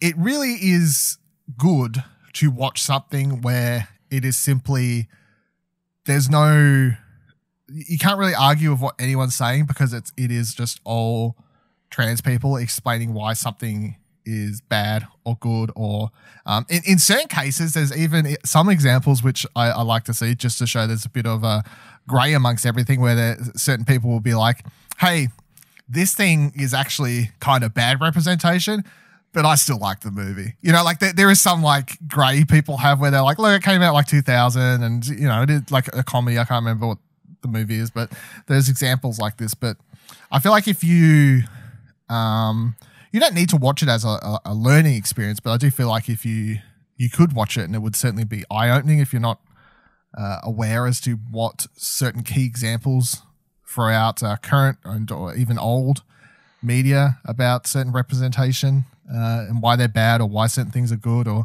whatever else. But it's also it's not like a super negative thing either, because they do talk about a lot how far representations come to these days. So it's good. But I think the key thing that stood out to me was just the fact that you didn't have insert white dude talking about how he directed something with a trans cast member. It's like, I did a really great thing. You know, like they never have any of that. It was only trans people talking about their experiences in a movie about their experiences. So I was like, that's good. I'm glad that this is a thing and it wasn't just a fucking one person to every fucking 5 random other people kind of thing. Like Brad Pitt's in there, like, I produce heaps of people with this. We need more trans representation, you know, some random shit like that. So, but no, it was really, really good. I think it's, probably to the point where, and it doesn't really have much competition, but if I was doing my top 10 movies this year, this would probably, if I was doing that today, this would be on my top 10. But again, there's not much. Yeah, there's not a lot to go against. There's not much competition, but it's definitely my favorite doco thing I've watched this year. So you also watched a stack of comedy specials. Oh, fuck, how do I tackle these? So I'm just going to list them off in order from worst to best that you listed on Trakt. You can say as much or as little as you want. Okay. Jimmy Carr, the best ultimate gold greatest hits. Crap. Eric Andre, legalize everything. If you like Eric Andre humor, good. If you don't watch that. If you've watched the Eric Andre show, you know what I mean. Okay. Jim Jeffries, Intolerant. That was the latest one, right? I think so. 2020, the one that came out last week or this week or whatever. If that's that one, meh. It's very hit or miss. Some good jokes, but then he spends like 15-20 minutes on the whole tirade of how we all have it. Like the thing that I feel like too many stand-up comedians are doing now, like the whole stick of stand-up comedians these days is just complaining about how people are calling them out on too many fucking jokes that are punching down type thing, and complaining about like, oh, we should all this. And he has like a whole bit about saying that Gen Xers or whatever, like, you reckon you are the most progressive generation ever. Well, too bad, because what you don't realize is the generation after you will be even more progressive, and so on and so forth. And just like, there's a whole bit on that, which like, I don't get offended by that. I'm just like, it just rubbed you the wrong way. No, I'm just like, it's not funny. Like, I'm not laughing, so I'm not going to like rate the stand-up. I don't really get offended by any stand-up I watch if I feel like there's shit jokes. I just think there's shit jokes. But I'll still watch it, you know? That's the same reason my criticism of the last Dave Chappelle one I watched, where I'm like, half of this was funny, and then he went on a whole trans joke tirade for like 10, 15 minutes, and I go, nah, not laughing, you know? Not really laughing. So... Jim Jeffries, Free Dumb. Yeah, that one's good. That's good. Jim Jeffries, Bear. Fuck yeah. Jim Jeffries, Bear. I can't remember. left an impression. You just went on a Jim Jeffrey storm, clearly. Yeah, I watched them all. Mark Maron, End Times Fun. Yeah, that one's good. If you like Mark Maron's, I'd call it grumpy old man type humor. See, once again, this is the one that got headlines. You probably saw the headlines for this when it came out last year or the year before. I think it was last year. Where he made fun of Marvel movies for about 20 minutes. See, the difference between making fun of Marvel movies and trans people is making fun of Marvel movies is punching up. Very much punching up and as he points out in the comedy special, and this is the thing, he's making jokes at nerds a lot in this. I don't give a fuck. I know a lot of them are targeted at me, but I do not care because they're actually funny. And also, as he rightfully points out in the comedy special, which I did laugh out loud at because he's a fucking 100% right. And he's like, people always just say oh, you can't say these jokes or whatever. He's like, nerds aren't even punching down anymore. He's like, nerds are actually on top of the fucking pop culture spectrum. So he's like, I can make fun of yous now. It's okay. Your movie's all number one at the box office. I'm like, he is right. And anyone who's getting angry at these jokes about Marvel movies can calm the fuck down. I love that. That was great. Yeah. I think it's a thing with comedy where it's like, there is a point where you're allowed to laugh. You're allowed to laugh at yourself and laugh at your own kind of things and be like, you know what, fair point. Don't get angry about it. Like, if people go too far and it's not funny, then sure, be offended. But yeah, I think I think more people should be able to laugh at themselves and be comfortable to laugh at themselves. That's my key thing with comedy, though. Like when I say I didn't like the Dave Chappelle trans stuff or whatever, and then automatically most people's assumption is it offended you. I'm like, it didn't offend me. I just didn't find it funny. And we're talking about stand-up comedy, and if I didn't find it funny, it's not going to be good then, right? Yeah. So, but yeah, Mark Maron make fun of Marvel movies and Batman, and he does a whole segment near the end of the show where he's talking about Iron Man fucking fighting Jesus with his cock flying around and all this sort of stuff. And I was like, this is great. Just keep this. This is quite funny. I was enjoying that. Yeah. All right. Chelsea Peretti, one of the greats. That was okay. Like, nothing special. I haven't watched one of her stand-ups before, though, so that was the first time I'd seen her outside of Brooklyn Nine-Nine. So it was decent, but it wasn't, amazing or anything, but it was okay. Okay. John Mulaney, Kid Gorgeous at Radio City. That was my first John Mulaney stand-up as well. That's quite good. Although I've seen that one meme or GIF that gets posted around on Twitter a lot of his from that stand-up where he says... I think it's like, that's my wife or something like that. He's got a lot of gifs. I remember there was that period where everything was related to John Mulaney gifs or John Mulaney screenshots. Yeah.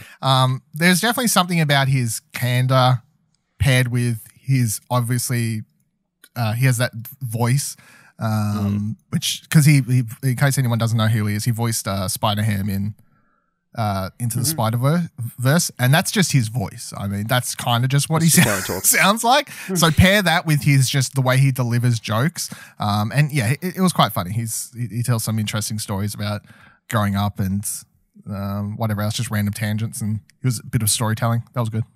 Yes. In that case, I recommend, again, John Mulaney and the Psycholank Bunch. Great special. Renewed for 2 more specials, but not on Netflix. Just to clarify, in case people was like, why are you watching so many comedy specials? I was watching all of these while doing other stuff.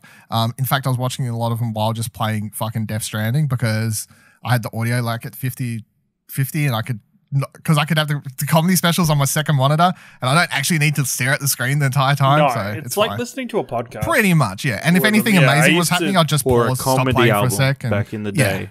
Yeah. Yes, comedy back in the day. What day was that, Ashley? Like before Netflix started doing all these Netflix I had comedy specials. tapes growing up, to be fair. Did you really? Yeah. I don't know that was a thing. Fair enough. That makes sense, though. Yeah. My dad gave them to me. Way before I should have had them, but yeah. All right. Then the 2 I really want to hear about, Bo Burnham, Make Happy. This was the one that distracted me the most from playing the game because it was such a visual thing. So, obviously, Bo Burnham, in case you don't know, directed 8th grade. 8th grade, yeah. I've never seen any of his stand-up before. I didn't know anything about him apart from... Bo Burnham's fantastic. Yeah. I love Bo Burnham. He's been on YouTube stuff longer than you have. Yeah. Didn't know anything about him at all apart from the fact he directed that movie. And this was great. this is one of those times, and once again, not to say I hate old comics, because I'll still watch a lot of their stuff, and like I just have most of the time I'm just like, that's old school. You should just be trying to move on. But you're like, watch someone like Bo Burnham stand up, and you're like, well, the newer comedian who's like, all of the jokes are punching up, and they're just like none of the old school type stuff. All of the songs were great. The visual flair for everything. Distracted me the most from playing my game because I actually wanted to watch just to see lots of his like even facial expressions as he was doing stuff. So no, I thought that special was great. I know I've got like one or two more he has like two more, I think, something. So I think what is free available on YouTube. He might have done another special before that. Otherwise, you can just look up clips online. That's great. And then Hassan Minhaj, Homecoming King. That is the best one of the lot, as far as I'm concerned. This is a 10 out of 10. This is what I kind of like out of stand up these days. I know most people see here on the bar of what we're talking about here. This is the top for me, and Jimmy Carr's the bottom. And what I'm going to say I saved my comics for the Jimmy Carr until this came up, because the Jimmy Carr thing is basically just him telling jokes. So they're not stories; they're literally just jokes. Now, my problem with that is not the fact that he's just telling jokes. But most of the jokes were his older material, and that's why that comedy special is called Best Of. Like, he literally did a special telling his best jokes. Now, lots of his best jokes are from the heyday, and I found most of them to probably have belonged in the heyday. Like, I'm pretty sure 70% of the jokes were about like sex with women, or like, you know, even raping people, and like lots of this stuff that I'm like, probably not going to make me laugh Jimmy Carr anymore. for me is at his best when he's like, he has somebody to interact with, like he's shit talking somebody, or there is a part in this where he gets heckled and he has a go, and that's classic Jimmy Carr that I love. To see. Like, when he gets heckled, it's like, oh, okay, this is where the show gets really good. Jimmy Carr and heckler is one of the best responders to hecklers, I think, in stand-up world. And I've watched a bunch of other Jimmy Carr stuff. I used to watch his TV show. Whenever he hosts stuff in the UK, he's amazing. He's an amazing host. 8 out of 10 Cats and 8 out of 10 Cats to Countdown. He always hosts the Best of the Year stuff as well. I used to watch that every year because Noel Fielding and all these other people I love used to be on that. So it's nothing against Jimmy Carr. I just think that all his old material isn't funny for me personally anymore. Dated now. But like format-wise, I'm like, this feels so old. I'm not really laughing. I laughed at some jokes. I just didn't laugh at a lot of the old stuff. But when I watched, what's this one called again? Homecoming King. Homecoming King. So when I watch like Homecoming King, I'm like, this is kind of what I love out of comedy specials these days, where when I'm laughing, I'm really laughing. But at the same time, it hits another level where he really tells some stories that are like some heartfelt shit where you nearly want to cry. And then your emotion spectrum, and I know this is what everyone wants out of stand-up, I guess, but some people just want to laugh at fart and dick and piss jokes kind of thing. But I think the fact that you can put on a performance like this and have take someone through a journey where they're laughing and crying and like feel and really feeling all kinds of emotion. Maybe that's not proper stand up, but I think that's what makes it and him stand out and be something truly special. Because this is the king of the bunch for sure of all these. Yeah, it's interesting. The last two, obviously, the ones you like the most are like very visual, like shows as well. They're not just a guy standing up talking shit for like an hour, like full on productions. Because obviously this one was a precursor to his Patriot show. Act. Yeah. Which is funny. It's so funny how my taste has come, because back in high school, if you asked Dylan in high school, like, who's your favorite stand-up? I'd be like, Ricky Gervais. And I owned all his DVDs and I loved all of his shows. And I was like the biggest fucking Ricky Gervais stan, if we want to say it, ever. And it's so funny how like I've grown as a person, but he hasn't. And now I'm just like, I don't appreciate your comedy at all. And that's fine. You can stay over there and do whatever you got to do. But I've moved past him, you know, what I want out of comedy, I guess. But I mean, there's other like I enjoy good stand up. I would say if you ask like what my preferred type of stand up is, it's going to be like I prefer more storytelling and stuff and whatever. And as much as what was that, the latest Jim Jeffries one, Uncensored? No, whatever. Intolerant. As much as that was hit or miss for me, he does a really, like, he's a trained been around for a long time, and that he has an amazing way that he threads one story, one joke from the start to the end, and then every other joke is a tangent. And I've seen other stand-ups do this, but I love when they do it well, where it's just like one joke starts and it finishes at the end of the show, but he just constantly goes on tangents, tells like a bunch of mini story jokes, and then it'll be like, oh yeah, what I said about the thing, and then continue that story for a little bit and tie it off, and it goes the whole show. Like that's I appreciate there's an art form to that, and he does it well, but a lot of the jokes miss for me. It's why Ross Noble is one of my favorite kind of more localized comedians, because I've seen him live a couple times, and just that moment at the end where he finishes off his initial joke or initial story, and you're like, holy fuck, that's where we started, right? Like that's where you've just been relaxed enough to go on this kind of mental journey and walk with him that you just forget completely how you got there or why anything was happening. So this is what we're spending on this. I don't think we've ever said it. Let's do a round then. Ciaran, who are your who would you say top 3 stand-ups are? Top 3 stand-ups? Yeah. I think I've always got a spot reserved for Eddie Murphy. I think a lot of Eddie Murphy's kind of original stuff was kind of always really good, and it can be.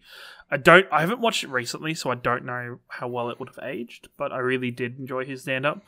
Bill Burr, I really enjoy Bill Burr. And kind of everything he does.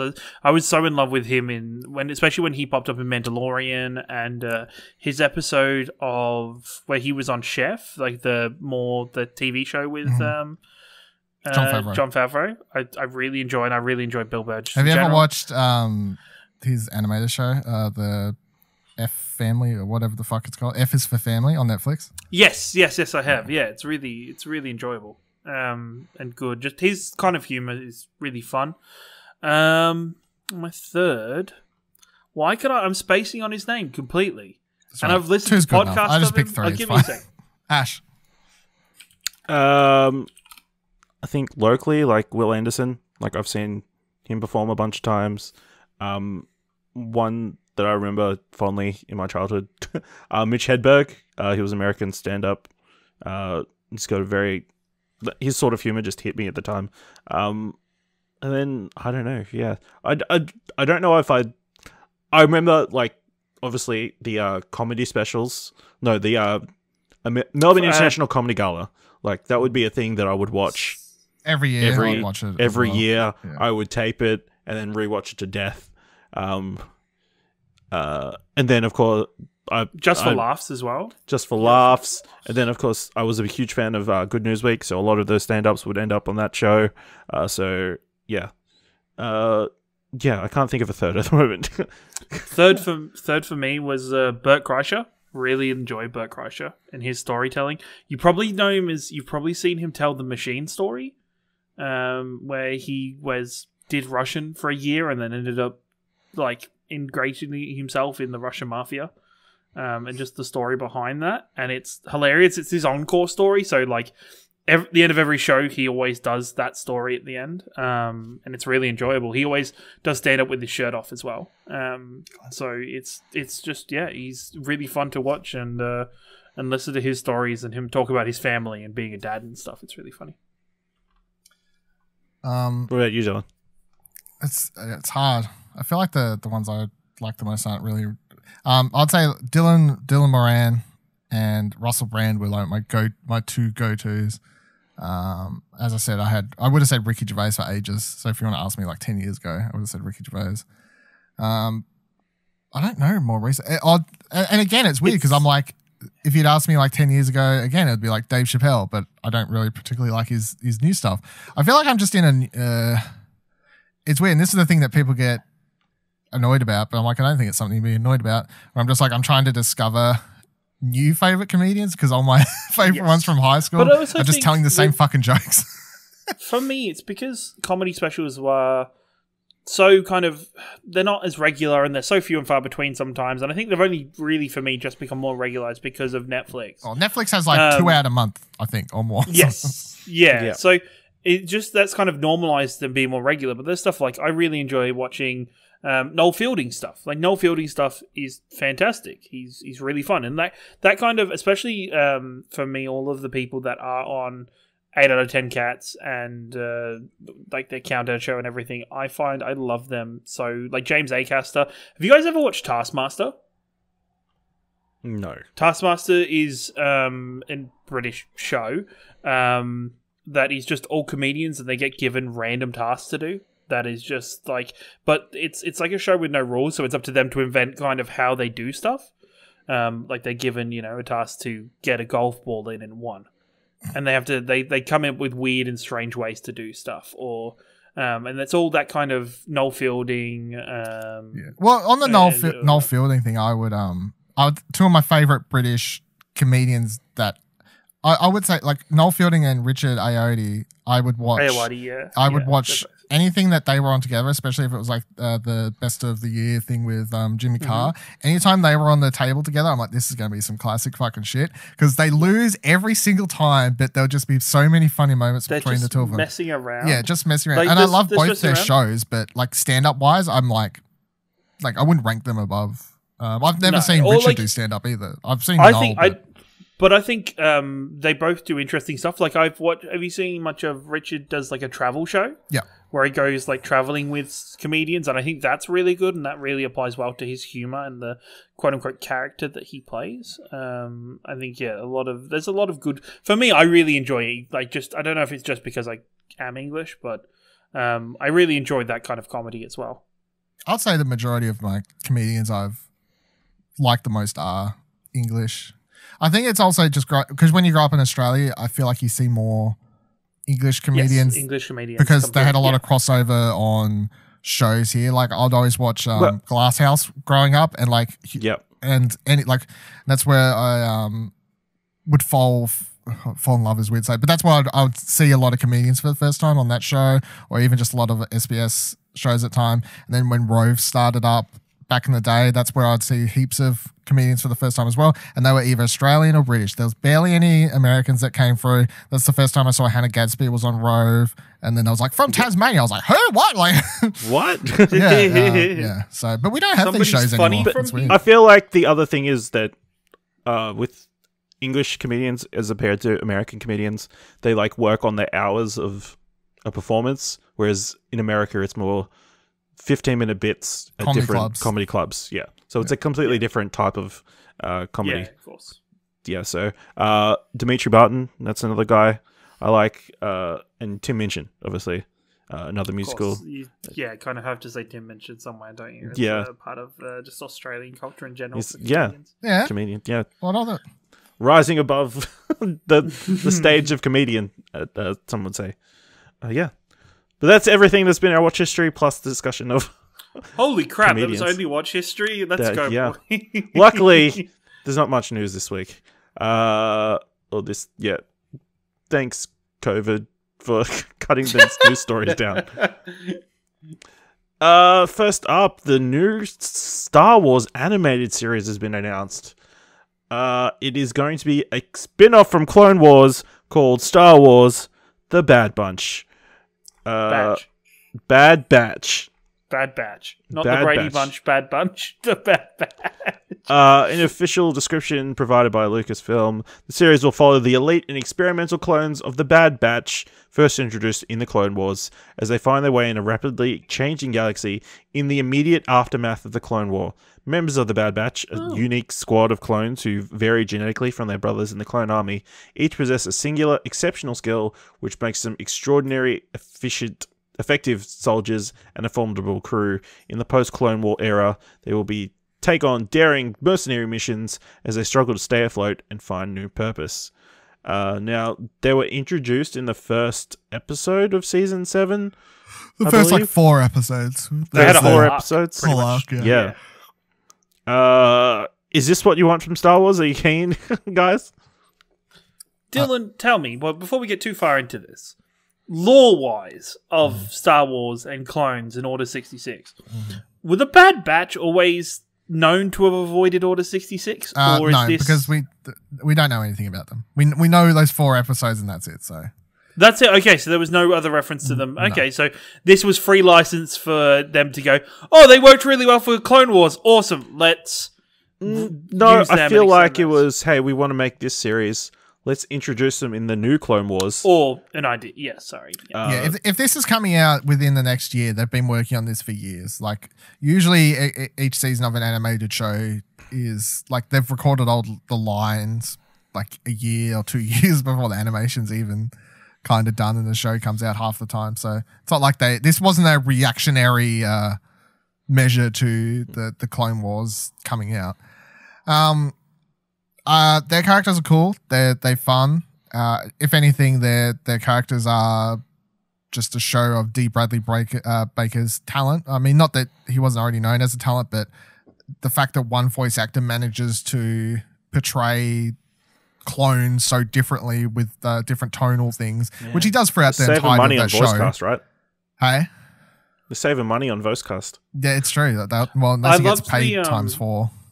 I enjoyed like the satirical memes of people showing the cast list. Yeah, I retweeted one where it's like, here's the announcing the cast of the show, and it's just like D. Bradley Baker, D. Bradley Baker. Using it as a satire for like not a diverse cast. And then there was like people that didn't get the joke, and of course in the comments being like, yeah, it's all white guys. It's like, yeah, it's the same white guy. It's the same one.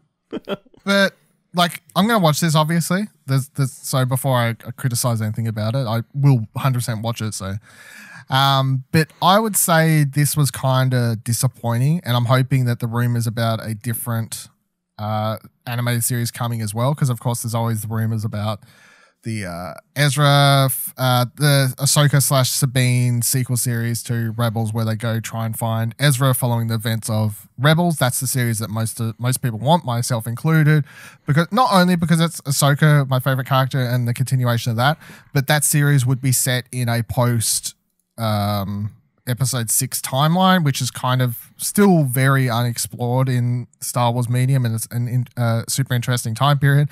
And my disinterest in this show simply comes from the Clone Wars just ended. It had such a fantastic, beautiful, poetic ending.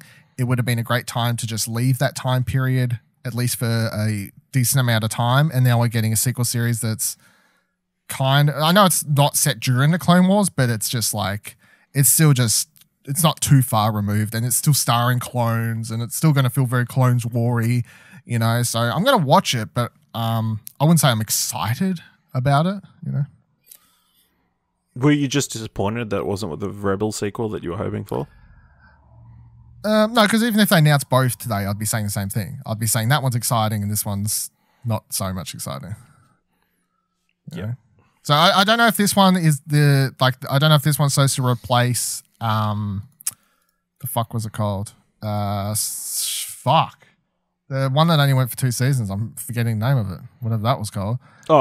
Resistance. Yeah, Resistance. Like, I don't know if this is supposed to be the Resistance replacement, and the Rebel sequel series would be, it's like the more quote unquote adulty type thing. Like, because Resistance was kind of more kiddish than even Clone Wars was by the end, and more kiddish than Rebels was. Like, even though they're all kid shows, but I just mean never got as dark as these other shows. So the thing is, I don't think Clone Wars, towards the end, I wouldn't class it as a kid show, and not as much Rebels as well. I always feel like they start as kid shows, but then they transition to being more for the Star Wars fan. Yeah, but they're still marketed as kid shows and like whatever else. So I'm feeling like this one could possibly fill the Resistance slot, where it's, because especially watching their arc, they have a bit of humor between the 4 of them, and they could do some silly jokes with them and whatever else. So they can do more one-shot stories and whatever else, I guess. And then the other series could get announced as the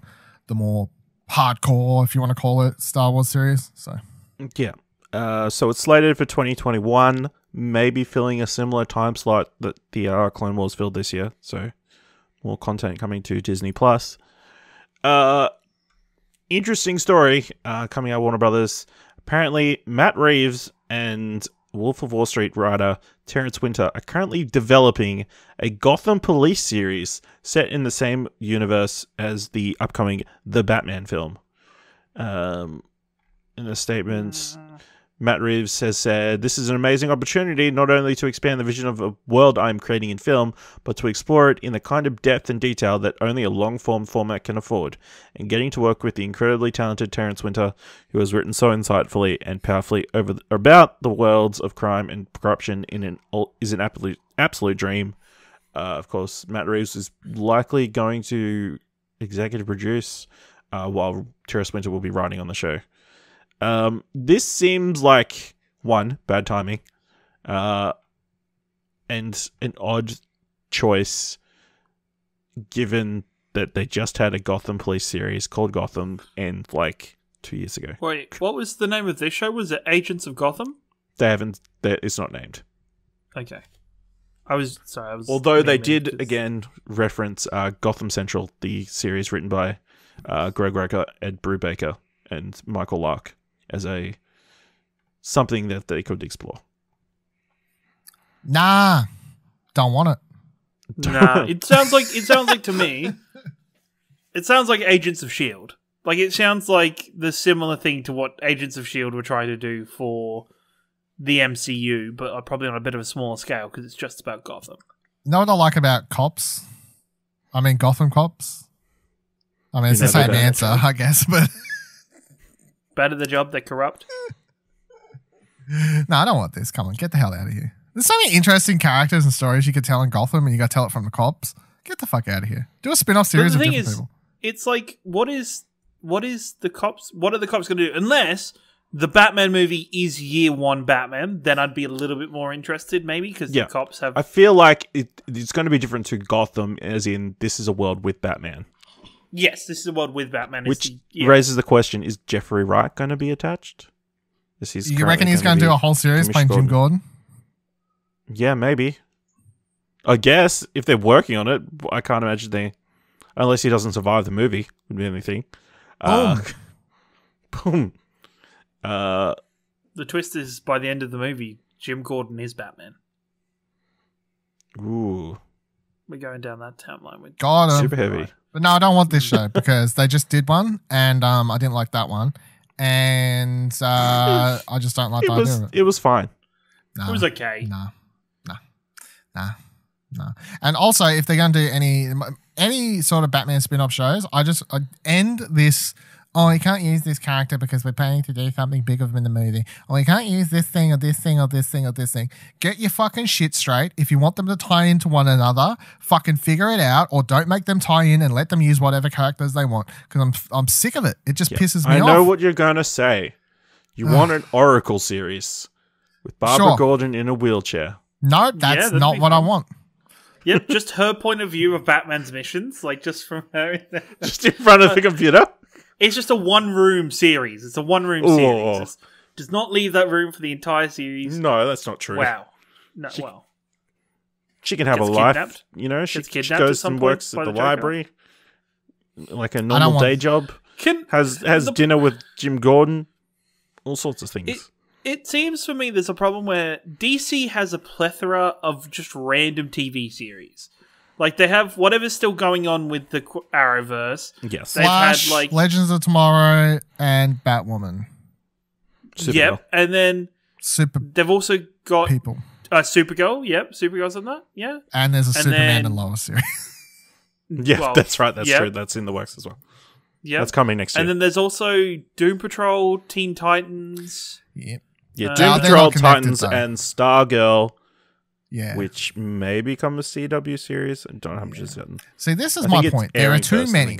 And I feel like treating TV shows like comic books does not work because you can read a comic book in like, I don't know, 15 minutes probably. 15 minutes. You could do like a week of issues of a comic book series that you're following in like an hour.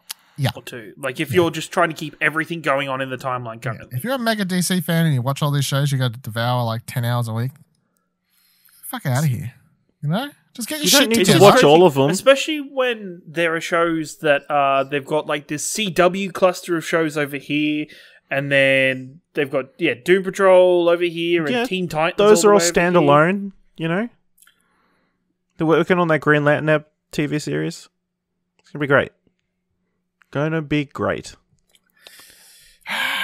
This Game of Thrones final season all over again, Ash. I think you're on your own boat in this river, and it is rapid. Yeah, okay. Feel good story. Academy Award winner Matthew A. Cherie, who made the short Hair Love, has got a deal with HBO Max and is developing a TV series based on the short. His upcoming 12-series show is called Young Love, based on the short. He'll serve as showrunner alongside animation veteran Carl Jones. The upcoming series will expand on the families introduced in Hair Love. Filled with comedy and heart, Young Love is an honest look into the world of the Young family, including millennial parents Stephen and Angela, and their daughter Zuri, and their pet cat Rocky, as they juggle their careers, marriage, parenthood, social issues, and multi-generational dynamics, all while striving to make a better life for themselves. I want to know where Rocky's social problems are. What his job is. Cats, cats. I hope have it tough. That he's given a decent chunk of the show running time. Maybe. Yeah, I think this is cool. Considering he kickstarted this film on a random tweet trying to get people involved, to be getting paid by HBO Max to produce a series for them. I think it's a feel good story overall. Dylan, you watched Hair Love. You really like that short. Yeah, it was a great. Keen for a series. It's very heartfelt. I'm intrigued to find out how they take that short and turn it into a full series and what direction it goes, because I feel like the short obviously has it tells a story in the way a short should, which is within a few minutes. I wonder how they're going to expand on the characters and it's not clear if it's going to be like a full 30-minute episodes or it's going to be. Yeah, but either shorter. Way, any idea of expanding upon that, because that short's obviously such a self-contained thing, and you're like, yeah, that's it, it's overdone. I'm keen for it either way, because had a great, if it looks exactly the same, or close to the same, it had a great animation and character design and this sort of thing, so a lot of charm to it. Yeah, definitely gonna watch this. And then last story, the nominations for this year's Television Critics Association Awards have been revealed. Just going to go over some big categories. The nominees for Best Individual Achievement in Drama: Kate Blanchett for Miss America, Caitlin Dever for Unbelievable, Regina King for Watchmen, Mark Ruffalo for I Know This Is True, Rhea Seehorn for Better Call Saul, Jeremy Strong for Succession, and Merritt Weaver for Unbelievable. And then Individual Achievement in Comedy: Pamela Andlon for Better Things, Christian Applegate for Dead to Me, Elle Fanning for The Great, Catherine O'Hara for Schitt's Creek, Issa Rae for Insecure, and Rami Youssef for Rami. Obviously, they don't have separate categories, but it's good to see women dominating both of those categories. Interestingly, but then moving over to, I guess, the big main categories, in probably what's going to be a bit of a precursor to the Emmys, I guess, to a degree. Outstanding achievement in movie or miniseries: Little Fires Everywhere, Mrs. America, Normal People, The Plot Against America, Unbelievable, and Watchmen. I'd assume you all agree that Watchmen's probably going to win that category. Get better. Yeah, it sounds like it from that kind of array. Yep. Most outstanding achievement in drama: the nominees are Better Call Saul, The Crown, Euphoria, The Good Fight, Pose, and Succession. Who would you pick out of that bunch? Yeah, Ciaran, who would you pick out of that bunch? No comment. I will. You know what? I will be an unbiased opinion giver, and I will let you boys take the stage with this selection.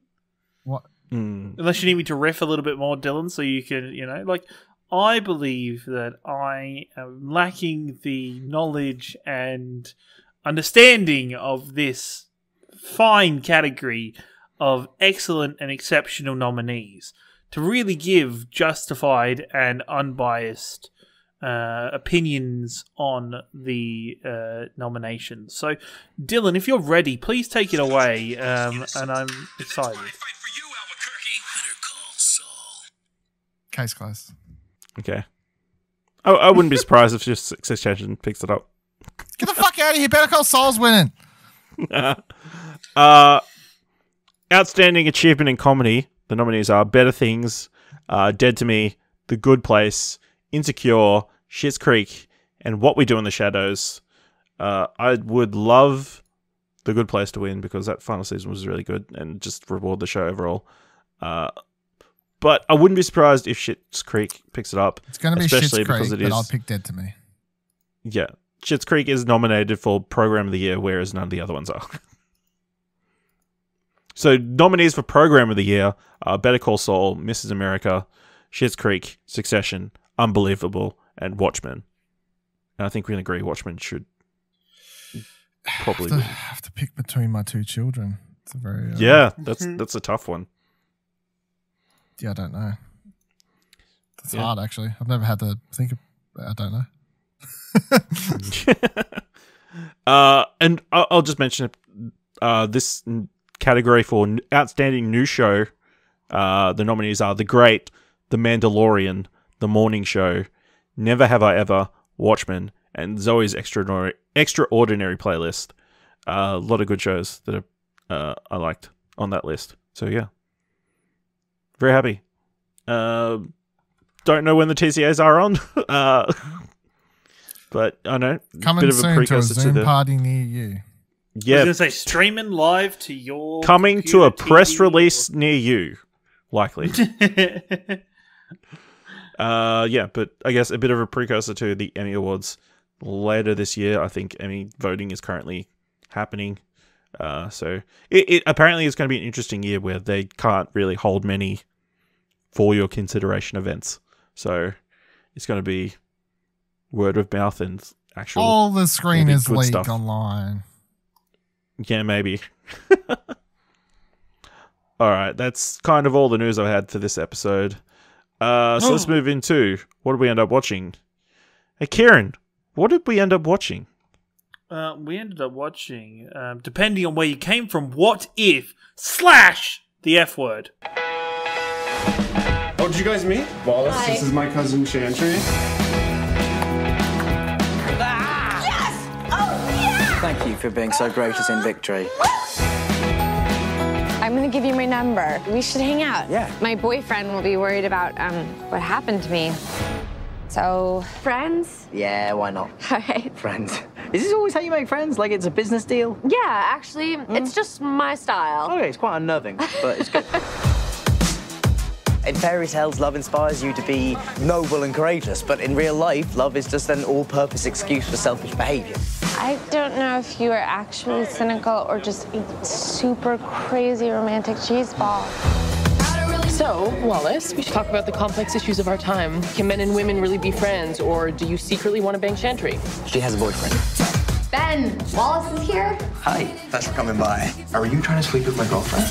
Oh, no, God, I wouldn't. Don't worry, we're just talking guy. Okay. You can't interact with a woman without sex screwing it up, but I can because I'm a grown-up. And it's so adorable that you really believe that.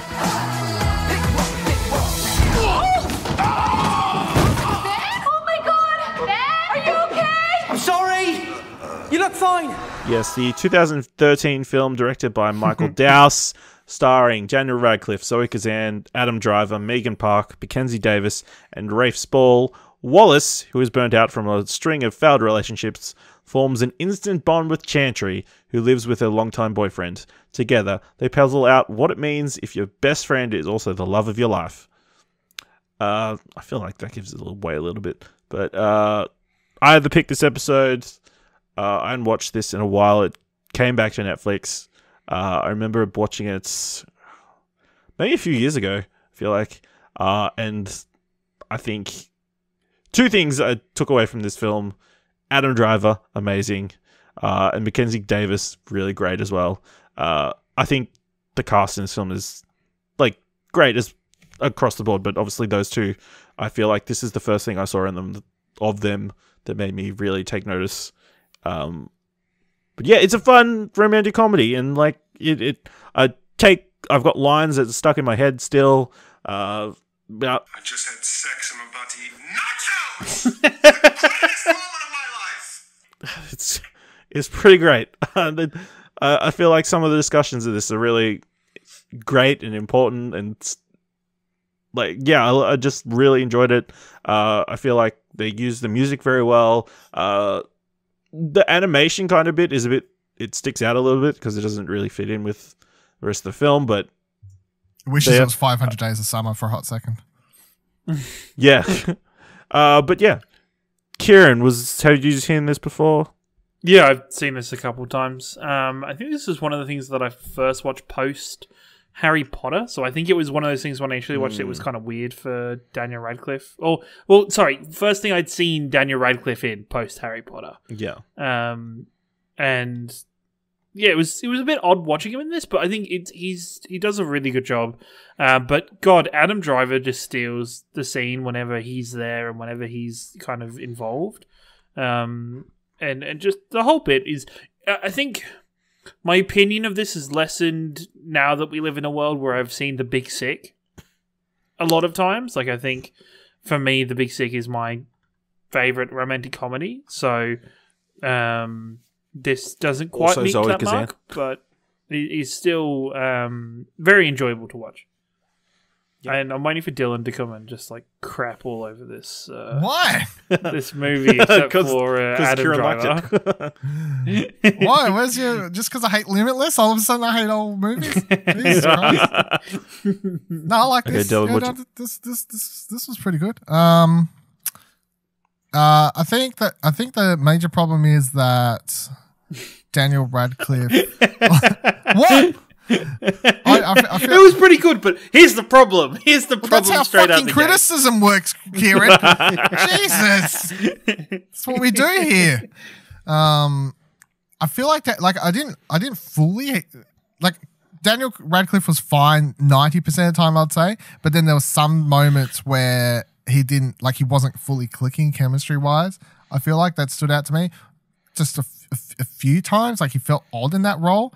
It was only a couple times, so it didn't ruin the whole movie, but there was a few key scenes where I'm like, I don't know if you're working for me in the scene. Just some odd thing happening here, because I feel like everyone else just has like natural, perfect chemistry with one another. I mean, Kenzie Davis and Adam Driver have perfect chemistry, that's for sure. But overall, obviously, Adam Driver was the standout from the movie. I'm also at the stage after having watched this. I'm pretty sure I've nearly watched all of Adam Driver's fucking movies, so or I'm pretty close to having watched nearly everything he's been in at this stage, which would be quite an achievement.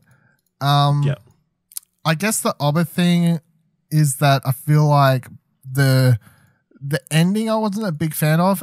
Not like what happens, but just simply the way it kind of the scene it chooses to end on, and then the fact it chooses to use the credits as this. But don't fret, everything was okay and happy afterwards. Like, I'm like, you probably like I don't know. I just felt like I would have preferred better storytelling in the actual movie. Like, either give us the full-on happy Hollywood ending there and then, or don't. But then even if they did that, they did I'm like, have a happy ending. They got married. Yeah, but I'm saying if you didn't sit through the credits, you don't see all the stuff that's happening. You know, like if you take out the credits, the ending is ambiguous. Okay, hang on, because I've seen there's a couple of different cuts of this film. Again, you just said you rented it. What was the ending of the film for you? It ends on them kissing or making out or whatever, I think, in the kitchen after they both hand each other loaves of bread or whatever the fuck they were called. Wow. Oh, okay. That's... Dylan, you've really fucked up this. You've really fucked up. Well, either way, my criticism stands then, because I'm talking about whatever version of the movie I fucking watched. But so in the version, you didn't get the scene at the airport, and then they get married. No. You need to go back on Netflix and watch. Not happening. After that, now my opinions are based solely on what I paid $4.99 for. But yeah, so the version I watch ends there. If only you'd click that link. Yeah, finally. And then it goes to credits after they start like kissing there or whatever. But like in that version, in the version I watched, I felt like it was a bit of a silly ending, because I'm like, you kind of leave it sort of ambiguous to imply that she could either still like leave after that and they could go their separate ways or whatnot. But then they choose to show all this stuff happening in the credits, like through an animated stuff that's happening behind the credits. And it shows them like writing letters and then they end up getting married or whatever. And this all plays out through animated stuff in the credits. Yeah. And I felt that was stupid because I'm like, well, why just leave an ambiguous ending just to throw away the ambiguous ending through the fucking credits? But okay. So now I'm wondering which one I watch. Like which one is the American one? Am I on the UK one? Am I on the Australian one? Like, I think it's the American one. Why are they renting out the American one on the fucking Australian Google Play Store? I don't know. Mate, you're doing yourself a mischief here. Just take some time after we've recorded and sit yourself down in front of the Netflix machine, boy, and I blocked it. I mean, really. I mean, the real question is why did they release it with that ending? That's when they've got the perfectly good ending. I don't know. It doesn't make sense. Maybe there was like, man, if we put this extra little bit in for the ending, we'll have to charge like $6 for it. Yeah, maybe it was like a timing thing. Like they cut to make it they could fit more screenings in or something. I don't know. That's so weird. That's the ending I got. It's like freaking Blade Runner. Which well, yeah, I watched Blade Runner when I was in high school and I thought it was bad. And I watched the director's cut years later and I thought it was great. So yeah. Any other standout scenes? Obviously, the Nacho scene, great. Just anything with Adam Driver in it, man. Just anything. I loved him like tackling the bowlers, and like dishing out some real advice. Yeah, and even I really enjoyed that wedding. I think that's one of the best wedding speeches I think in a film, maybe. Really heartfelt, and I mean before Mackenzie Davis, great in that scene as well. Yeah, there's a bunch of like different quotes and stuff like. Them talking about eating shit. When Daniel Craig knocks that guy, the boyfriend. Daniel Craig's in this movie. Yes, James Bond was in What If. I mean, he was in the F Club or whatever the fuck it was called. Daniel Radcliffe knocks the boyfriend out of the window. That was fucking hilarious. I mean, it's like over the top humor, but it works. It is ridiculous. Like, and the fact he's on the ground. There's no and other slapstick humor like that in the entire film. Yeah. What if I shit myself? Yeah, that was all great. Yeah. Yeah. So yeah, What If, an underrated gem in my opinion. Underwatched, underappreciated. If you watch the right version, that is. Yeah. You just watch just Netflix. Look, everybody, take some. If you ever been like, I can't find something, just take a minute longer to look a little deeper, dig a little bit more. You know, use the old noggin to really kind of find out what you got to find out, and you'll generally find it. Yeah. Here's a question: do you think Chantry was unfair, like being angry at Wallace for being in love with her? I mean, I think he went a bit far traveling all the way to fucking Berlin or whatever the fuck it was. That was a bit weird, but that was well. First, it was like I think it was Ireland.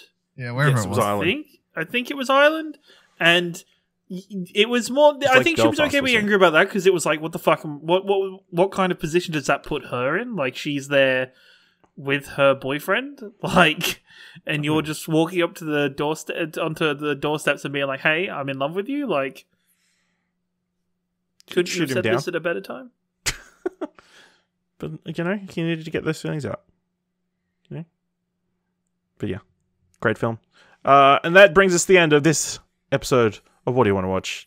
Of course, you can find all of us on Twitter by going to explosionnetwork.com/Twitter. You can find all our news, reviews, and other content at explosionnetwork.com, including my review of Cursed, Dylan's review of Relic, and also his article about going back to cinema. Great read. I might go watch old Petey Davison and have a review for that later. Ooh. Depends how my... depends how long it takes him to rewatch What If. I'm not rewatching that solely because I have to move on to the next thing. I'm sorry, everyone. I'm watching it now. I'm skipping to the end. I just opened up Netflix. It's fine. Sorry. How did you find it on Netflix? You looked up the F word. Yeah, if you want to send us an email, mail at explosionero.com. If you want to help us out, leave us a review either on Apple Podcasts or on Podchaser, or tell us what you think on Twitter, or tell a friend about the show. Let them know that we won't totally kill their sex nacho high. This fucking movie has 10 minutes left when it ended for me. I was like, when you said it, I was like, yeah, I think there's a lot after that scene, right? It's 10 minutes left. Or maybe 8. Let's take 2 minutes off for credits or something. No, the credits are pretty long, so because they've got that obviously that animated Make it bit. 6. You got like 6 minutes. 6 minutes of actual content. 10 minutes 50 exactly when it cuts on the cheeseburgers. And by cheeseburgers, I mean the weird fucking sandwiches. Thank you very much for listening. Until next time. Keep watching stuff, I guess. On Netflix. To the end. To the end of the film. All the way to the end. They have a whole scene where they get married? Yeah. They're on the rooftop of his house where they kept showing. No wonder this ending's better. I kept wondering. I'm like, the whole time he keeps going to this rooftop throughout the whole movie. I'm like, oh, I guess this will be an important scene later. And then they just stop showing him going to it and it never comes back again.